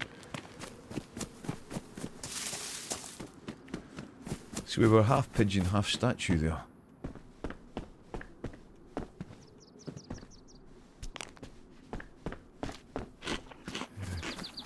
There's a gator when you need one. It was the granny zombie that got us killed there. Wasn't my mediocre DayZ skills.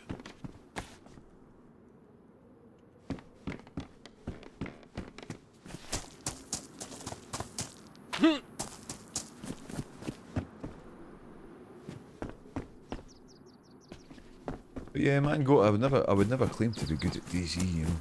Get lucky something.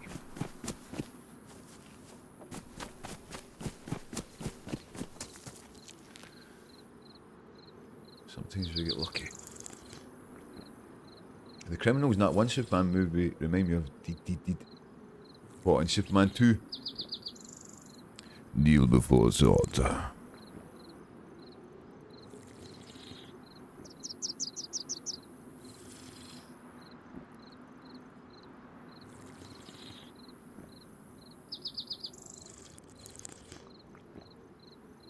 So, let's go into Chernarus.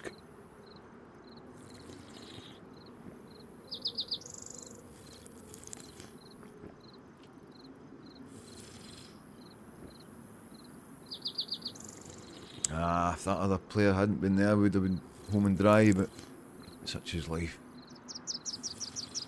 I got them in the end, but we got blasted by a third party.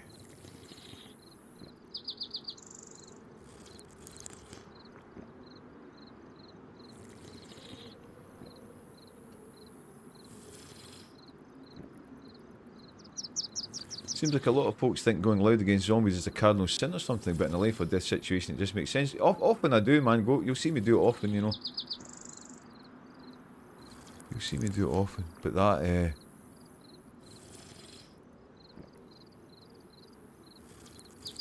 was a time when I should have done it. You're right. But you know, you can only do what you think's. You can only do your best at the time. Do you know what I mean? Everything happened a bit suddenly there, didn't it? Everything happened a bit suddenly.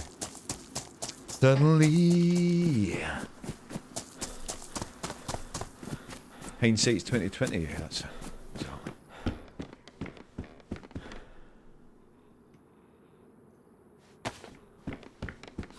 hindsight's 2020.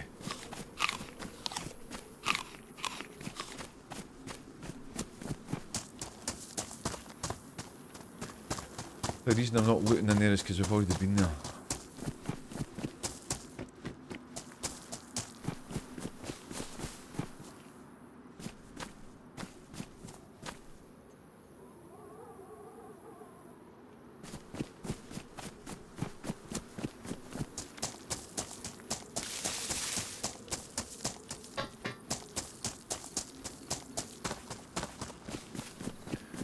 See, the way the thought process was there, the player was still alive. And you're right, I should have shot the zombie. But my immediate thought was, I think part of me was thinking you got to keep a bullet to try and shoot whoever shot that shot. Do you know what I mean? There's maybe an element of that, and that's but it was, my top priority was killing the player. And then we could have repositioned, you know, but it was that irritating old lady was putting the spanner in the works. That's what kind of messed up the thought process.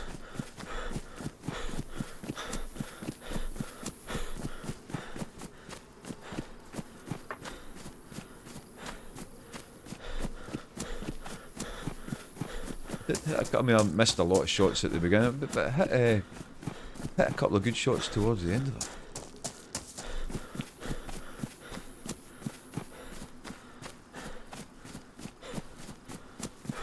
Right, so what we're going to do now, rather than try to find a spark plug, we're going to try and get a bit geared and then get a spark plug off a dead player. That's the plan now. Take it from there.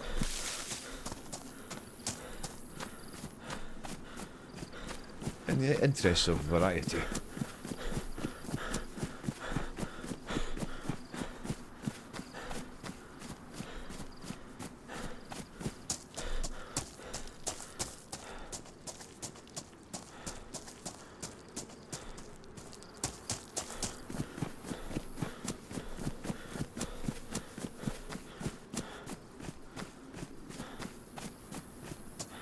Yeah, the beautiful game, can't beat it. Even if it boots you in the balls.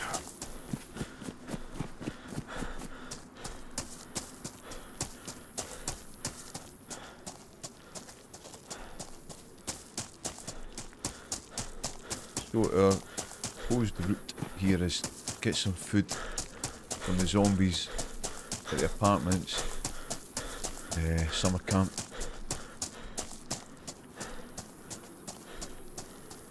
Or, yeah, summer camp, the sun's starting to go down. Maybe go to the, what we'll maybe do is go to the T-Junction military, and then we can go up like Kozlovka direction, and then we could go to Pavlovo. Pavlovo's not gassed on here.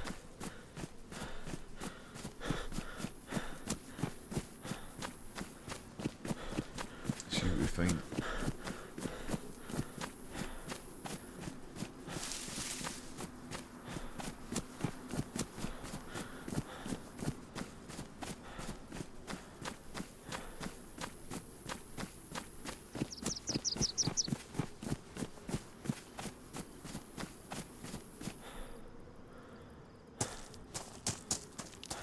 Spawn here, it's not a bad place to find food and drink to start.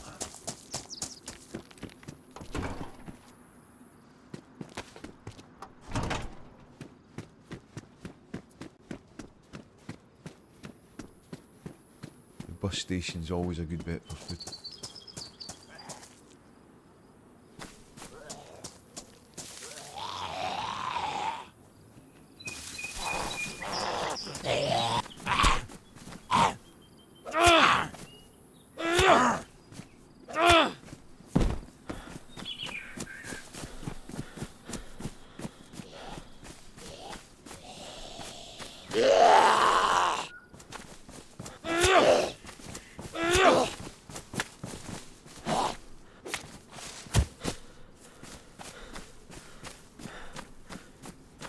See the petrol generator, Jaffa, how economical is that?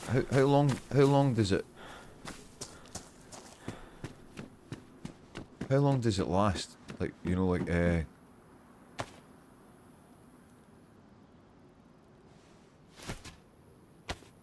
would you need to get petrol for that every day?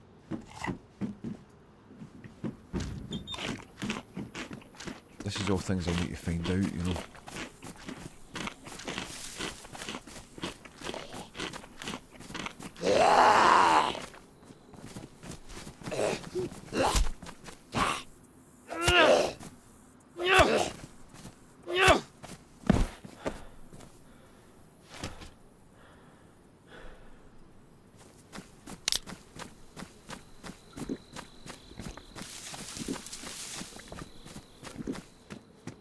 I've been looking into all that stuff. They're quite quiet, aren't they? You can get them quite quiet.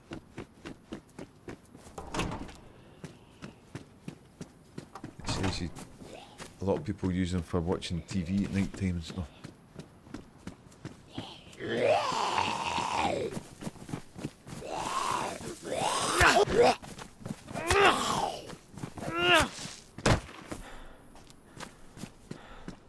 Cannibal zombie.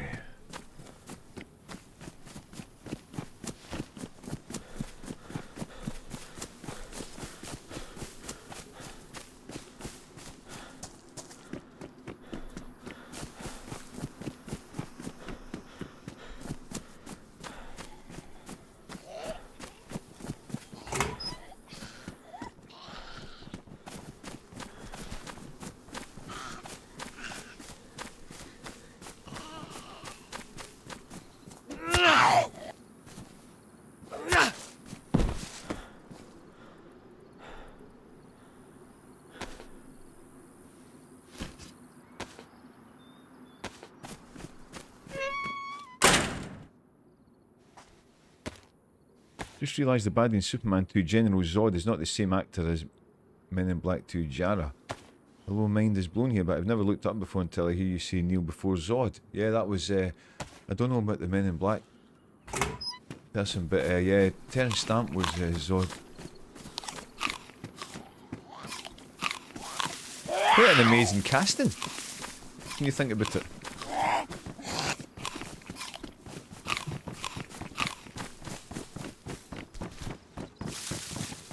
You know, for a serious actor.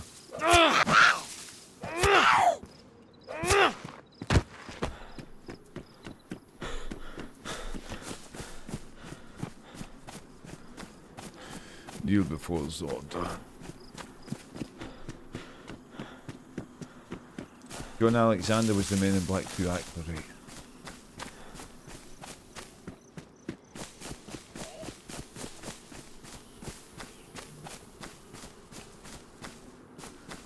Dodgy spot.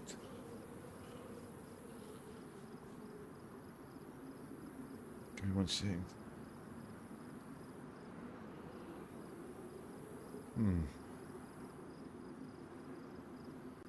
What was that? Activity.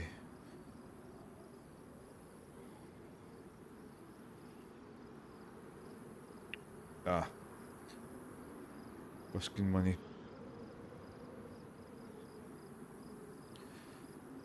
Just come in. Card machine money.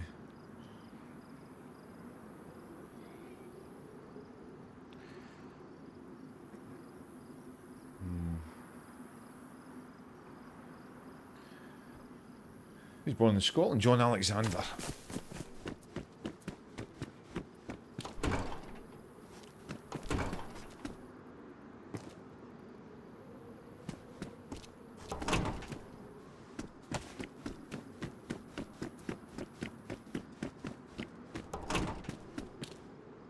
We're not going to regret throwing that glow stick away. Sun's just coming down into it. Living it up.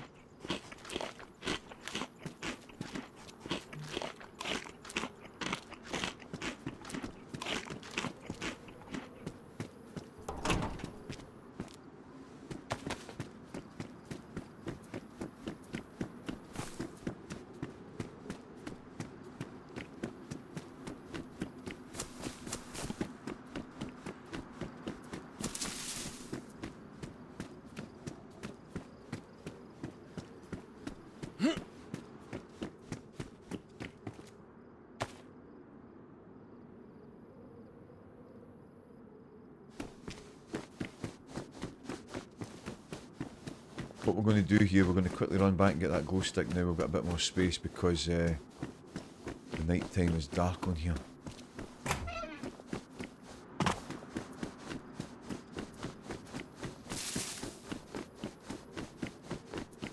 And it comes on quite quick.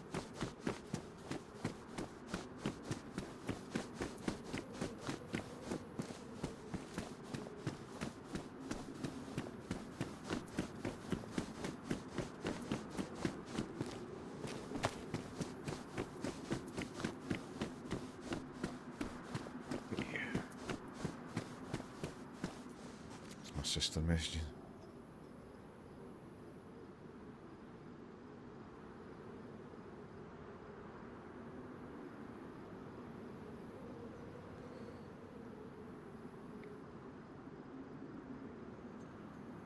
She says, "Can you speak?" I'm screaming. I'll call you at tea time.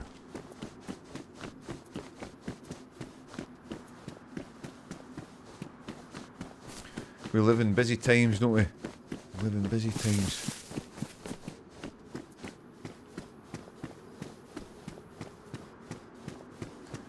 That's another thing that appeals about the narrowboat life, you know, be able to breathe out, like.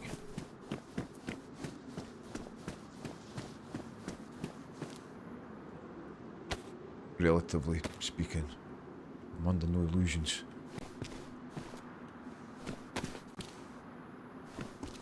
Jaffa's thinking you've got no idea. I've got some idea. Exciting though.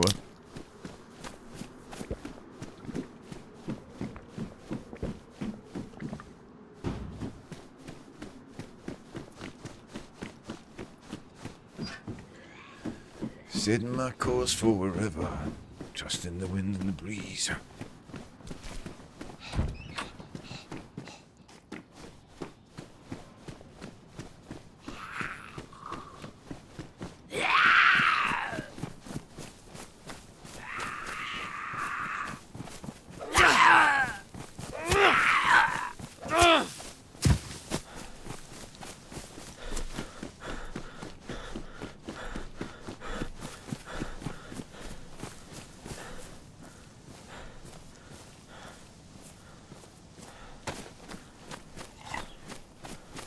Never lets you down, that bus station, for food. Never lets you down.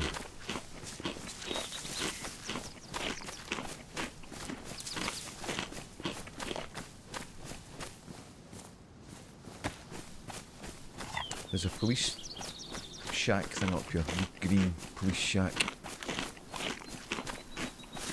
which we should really check.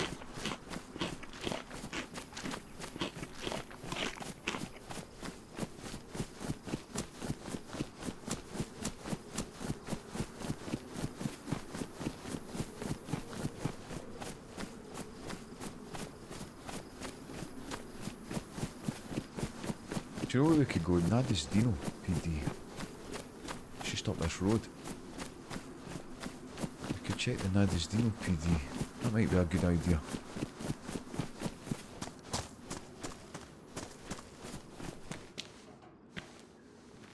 It might be better for us than the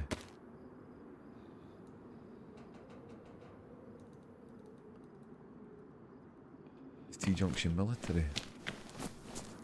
But we're so close, we can maybe do both. We can maybe do both.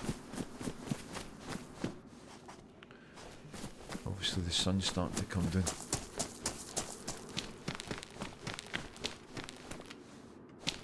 That's a good find.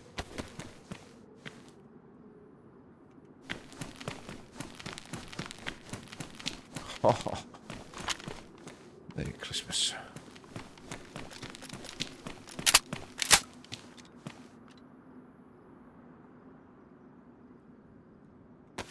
Something.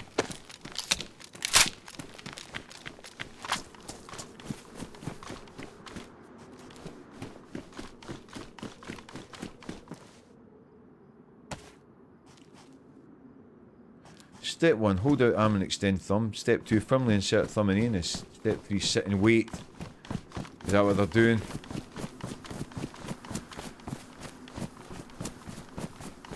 Are you twiddling your thumbs?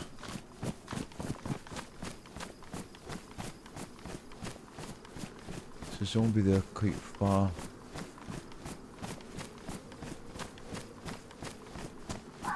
Potentially close enough for us. Check the hunting stand, see. Although it's a dark night, it's quite a quick night as far as I remember. Yes. Better than being a sit and spin.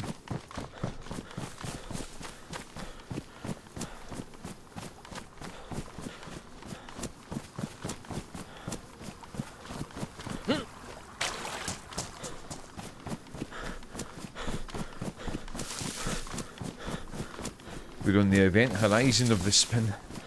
Event horizon. Whatever happened to Sam Neill? Never hear about him these days. He made some good movies.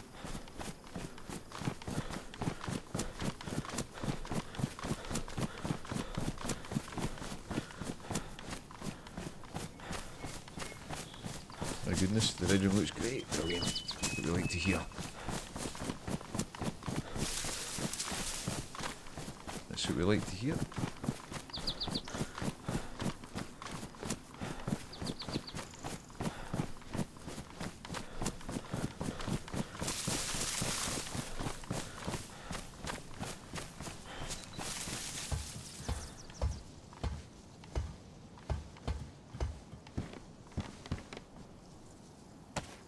I know this has got less space than the peacoat, however, this is a layerable item. You can layer it.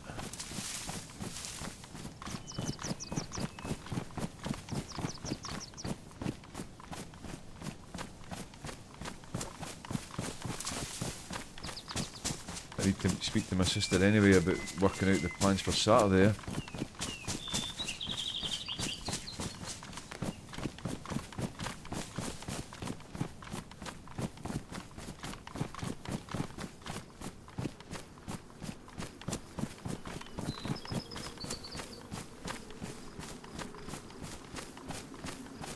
When I was a kid, I thought the cover of my mum's Fleetwood Mac album had General Zod on it. Yeah, yeah, he looks just like him. He looks just like him. He looks exactly like him. Yeah, that's a good shout. That's a good shout. Oh, funny.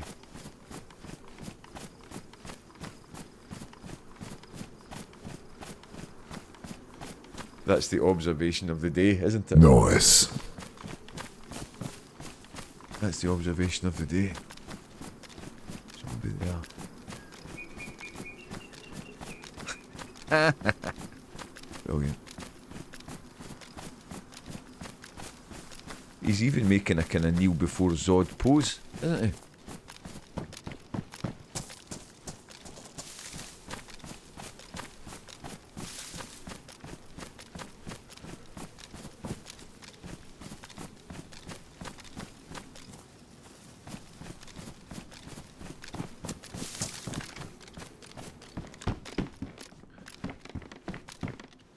That's a good find, look.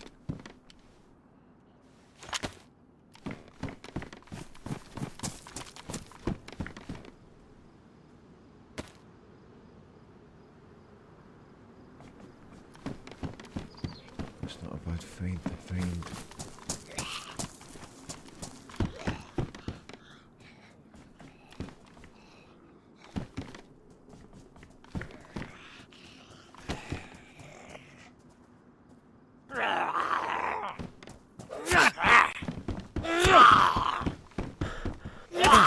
Oh, come on.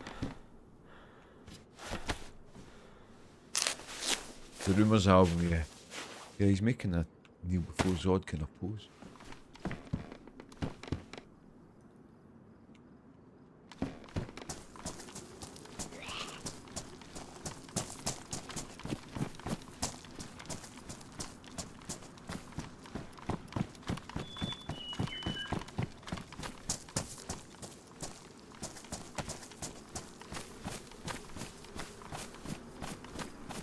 Let's go to Nada's Dino.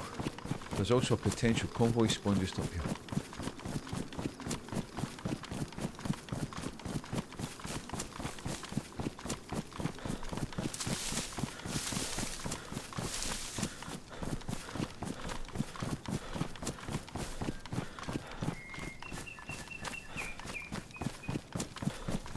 No, it's not here. This is where it would be. See if there's any loot floating in mid-air or not. Right here.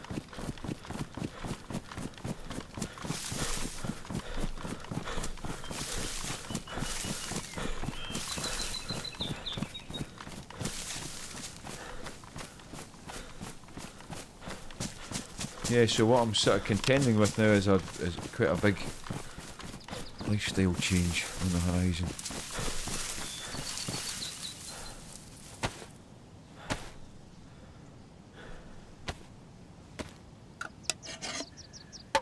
A lifestyle change, but still trying to maintain the same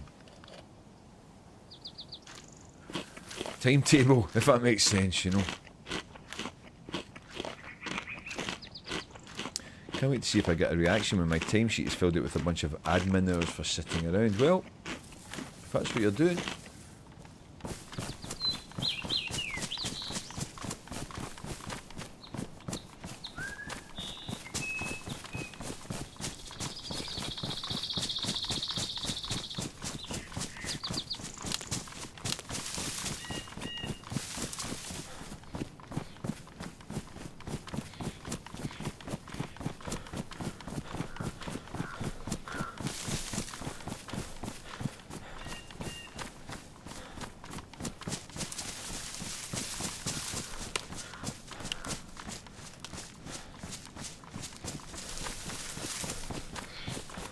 Hey, at least I got paid to stream all day yesterday. That's the game. Were you on DayZ, lamb sauce? I was playing Last of Us 2 yesterday. It's a bit of a masterpiece, that game. A masterpiece with flaws, you would maybe call it. Out shopping, back in a bit. Take care, brother. Make sure you have a small snack before you go out. Make sure you have a small snack before you go out shopping, but otherwise you'll just end up buying loads of crap. That's what I always end up doing. Don't go shopping when you're hungry, you'll just buy loads of crap.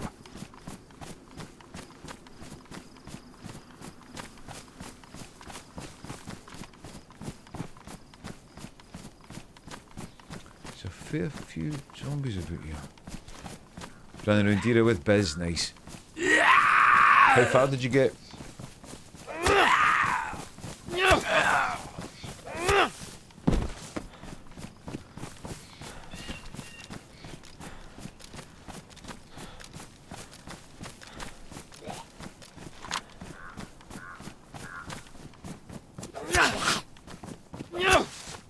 I saw Holly Rex put up a post yesterday morning saying, can we complete the derail quest twice in 1 week? I'm like, what? It took Wheelbase Ferris and I a month. I mean, admittedly the quest was a bit longer at that time, but still. There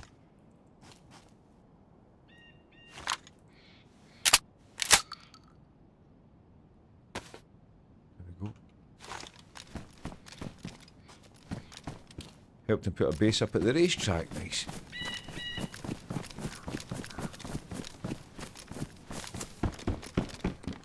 So what was that viral derail you were on? It's not called that now, is it? Is it Wildlands? So that immediately thought, how much are you paying the admins? Yeah, it took Wheel Ferris and I a month, but that was when you had to do the scuba diving and all that stuff. I think it's slightly less involved in that now, isn't it?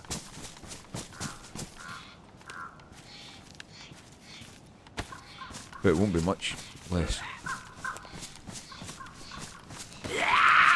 Oh, some PvE server Biz plays, right? Got you.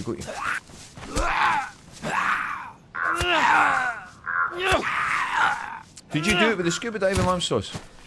Yeah, that was an epic. That was an epic, wasn't it? My god.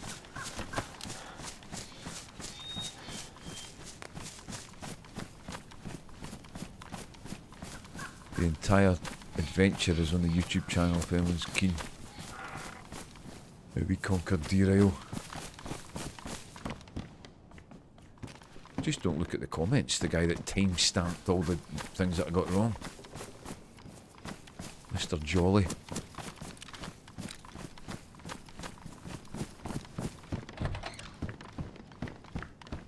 Mr. Jolly with the timestamps.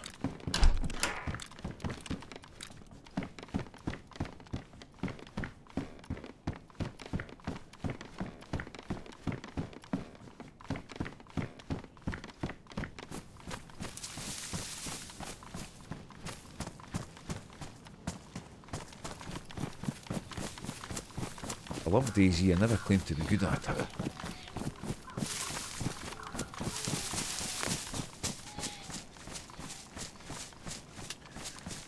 I've done it several times, it's still hard. You can't know where the ice temple switch is and it's easy to miss it. That's the thing, when you're, I suppose if you're doing it on your own it would be really difficult that, you know. We obviously had 3 of us, which would make things considerably easier, you know.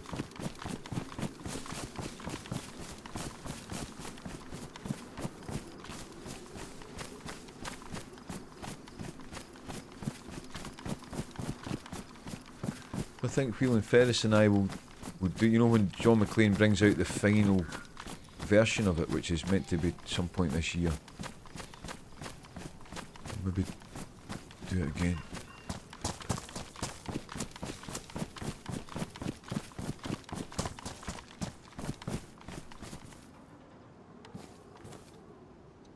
I'll carry that.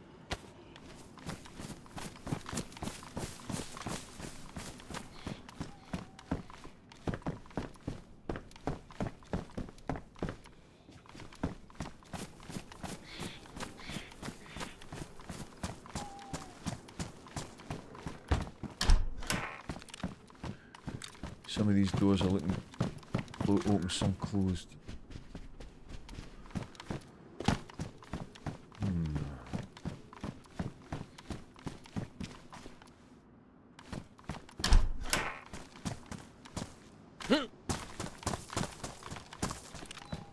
It's taking a long time to get dark.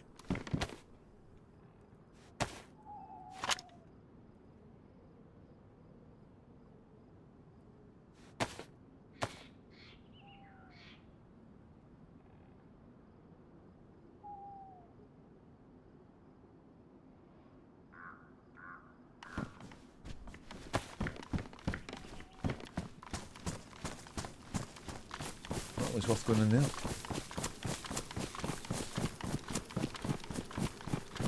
I didn't do it when the scuba was needed, but I did the scuba anyways because you're basically guaranteed to get an M4 ROG and plate boots, etc. Best derail strategy is to go straight to the fishing village, get a boat, get scuba, GPS, get kitted, then start the quest. Much easier with good guns and inventory space. Yeah, our sort of strategy was having a stash. Anytime we got anything mission critical, we put it in the stash.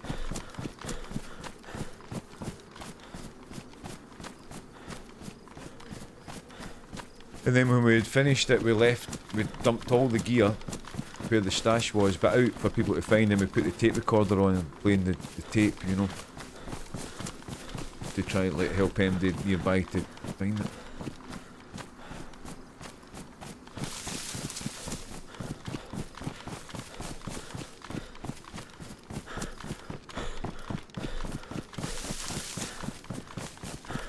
This is a road we don't travel very often.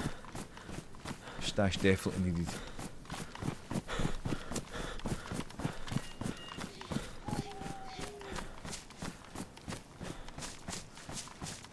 But yeah, that's, my god, it was ups and downs.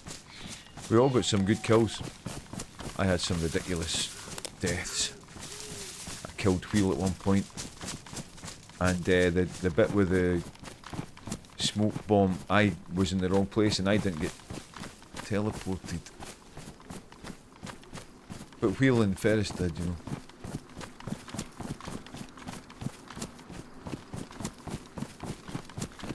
I was telling you yesterday, people like TRMZ that can do it alone in a life are extremely lucky. Perfect stars align kind of deal. You will win the lottery before you can put one life derail quest solo on a full server. Yeah.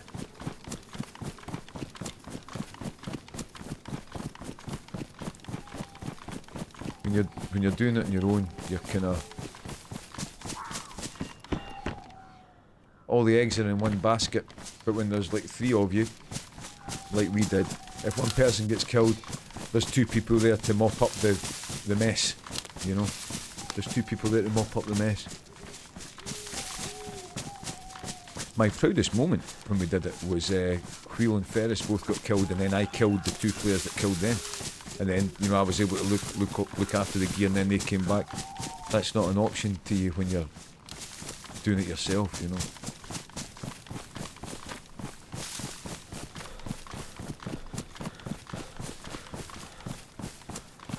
I remember seeing the running man doing the Lantier thing on the Marskin. At one time he was running about with a mountain bag in his hand, just because he had no space, you know. Running about with a mountain bag in his hand.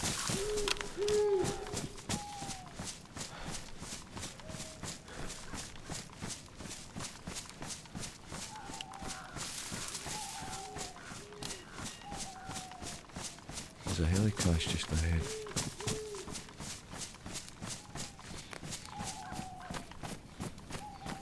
We don't have anything with any range, but we do have stuff to shoot. If I was speedrunning it solo, I'd skip the boat and all, but I enjoy the hunt, it's fun. Right, that's a plane crash, that's the one that's got the suitcase. But we never heard it crashing, so we don't know how long it's been here. Put the gamma on for you guys.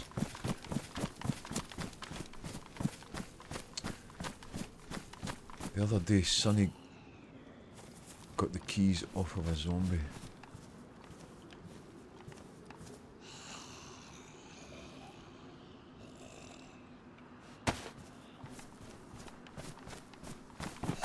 Oh, come on, I was trying to sneak attack him.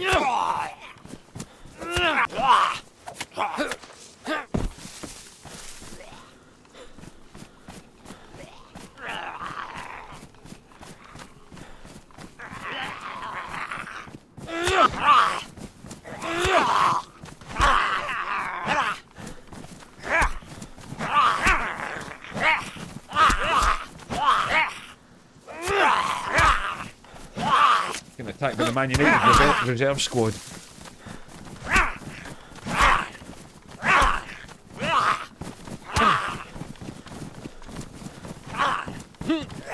Come on.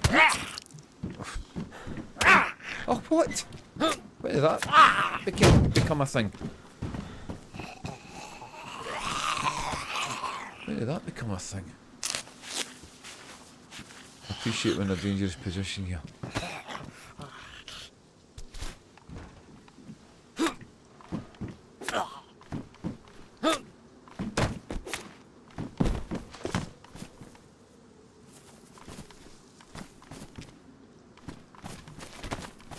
Appreciate we've put ourselves in a precarious position. Plus people forget the GPS finds underwater treasures in the sea, but inland there are areas like under Paris Island you can use the scuba to access loot. Right. I'm hoping there's a high pop ban-off server when we run on the 19th. You know how servers rise and fall in a day. Yeah, the water boys ain't happy. Yeah, well you know me, lamb sauce, I love ban-off. I'd be well up for that. I'd be well up for that. The one that Ronnie's been playing on is maybe the best bet at this stage.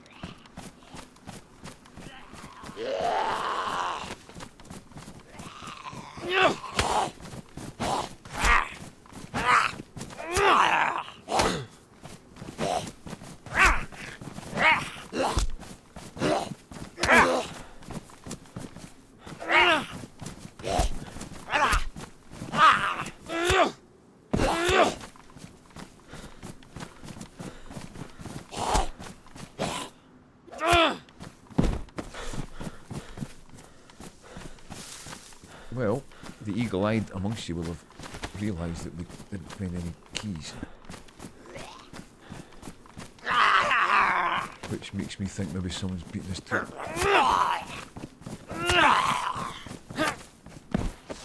I love Banner, but it has the tunes. When that makes it on there, it's a good one. Yeah, that was hilarious, that one, at the event. I had no idea it did that.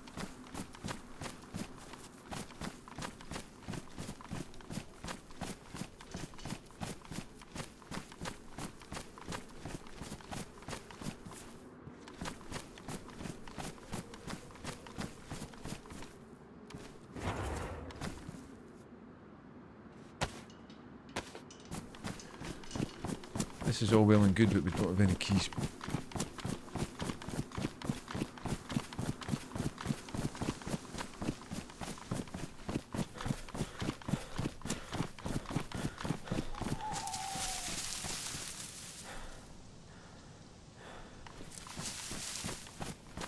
I wasn't at the plane crash when Sonny and Ferris found the keys, so I think they found them on a zombie.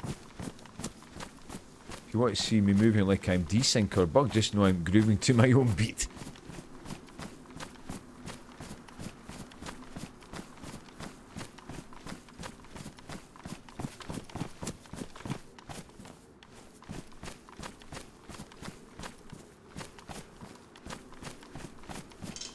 Not seeing any loot, never mind keys.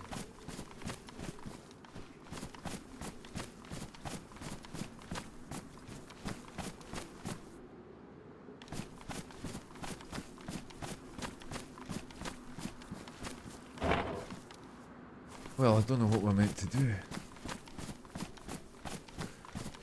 Check those Zeds again just in case we've missed something.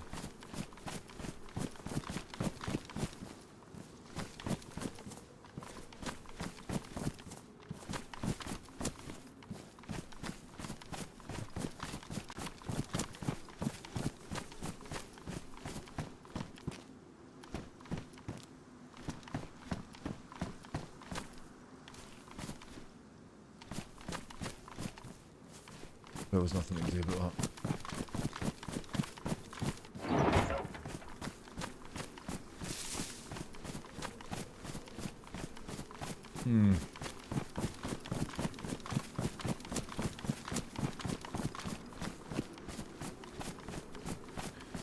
Getting dark now.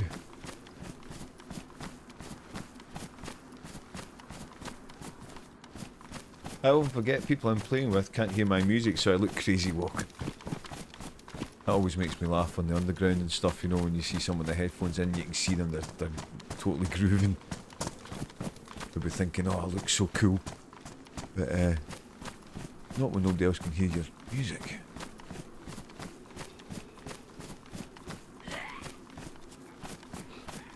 But you don't see people grooving when they're listening to music on the speaker on their phone, you know, they just sit still. This guy's in a hurry, look. This guy's in a hurry. Good eye.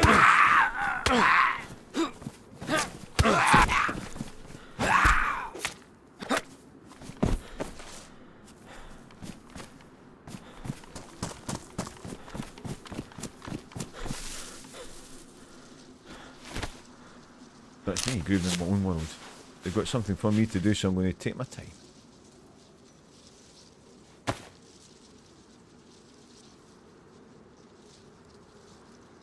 Dark now.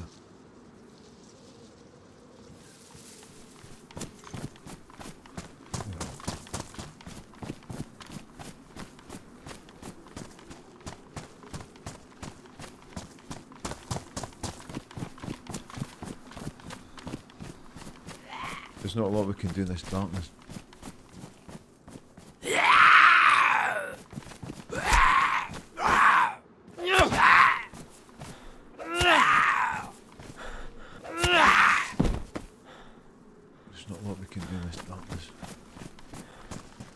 It's not a long night. Let me get the guitar out. It's not a long night on here.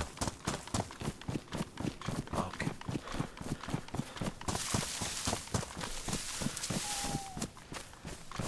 So an ad from the underground pointing out pesky mobile users playing music loud. The old guy they used in the pictures looked like he hadn't heard music since the Berlin Wall fell. Yeah, it's a big bone of contention. There's nothing worse, you know what I mean? Don't want to hear. And a lot of the music that people are playing is crap. You know what I mean? Just have a bit of respect. I wouldn't do that, you know what I mean? Have a bit of respect for your fellow passengers. It's not all about you. Do you know what I mean?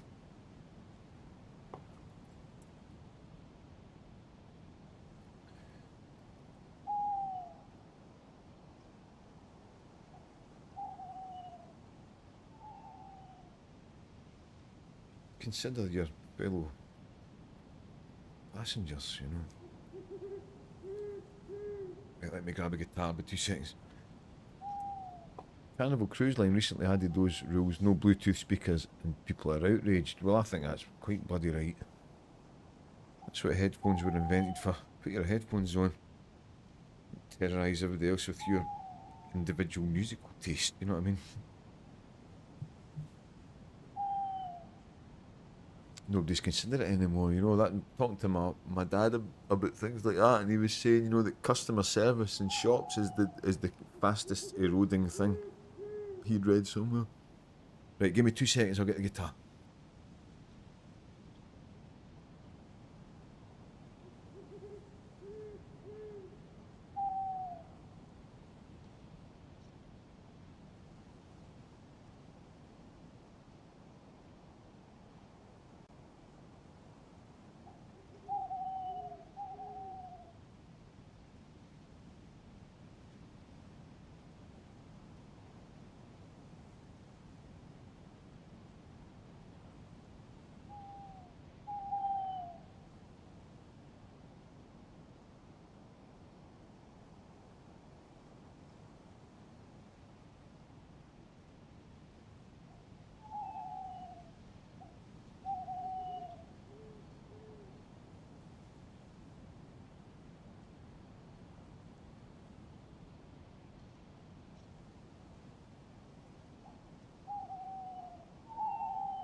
Last time I had good customer service was at a little shop in the middle of the mountains in Colorado. Nicest man I've ever met. That was 6 years ago. Crazy, eh? Crazy, man. I must say, that's another thing that appeals, is getting out of the hustle and bustle. Getting out of the hustle and bustle, you know. That does appeal, I have to say.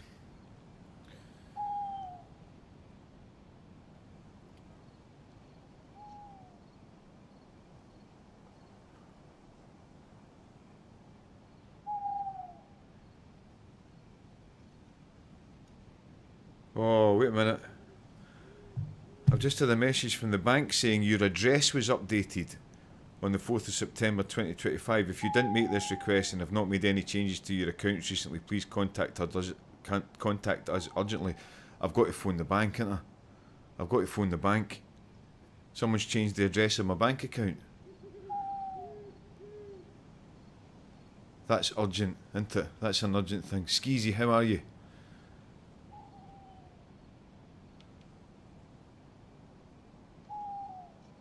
That's an urgent thing, isn't it? Listen up. I should jump off, make sure it's actually from me. But yeah, it's on the bank app. Right, I go in person, no phones.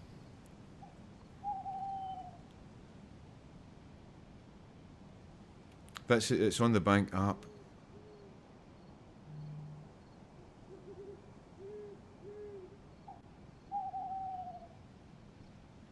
I've got to phone them, haven't I? Yeah, I'll jump off just now then. I'll jump off just now. I'll be back as quick as I can. I'll be back as quick as I can. Yeah, this sounds quite serious, doesn't it? Right, so I'll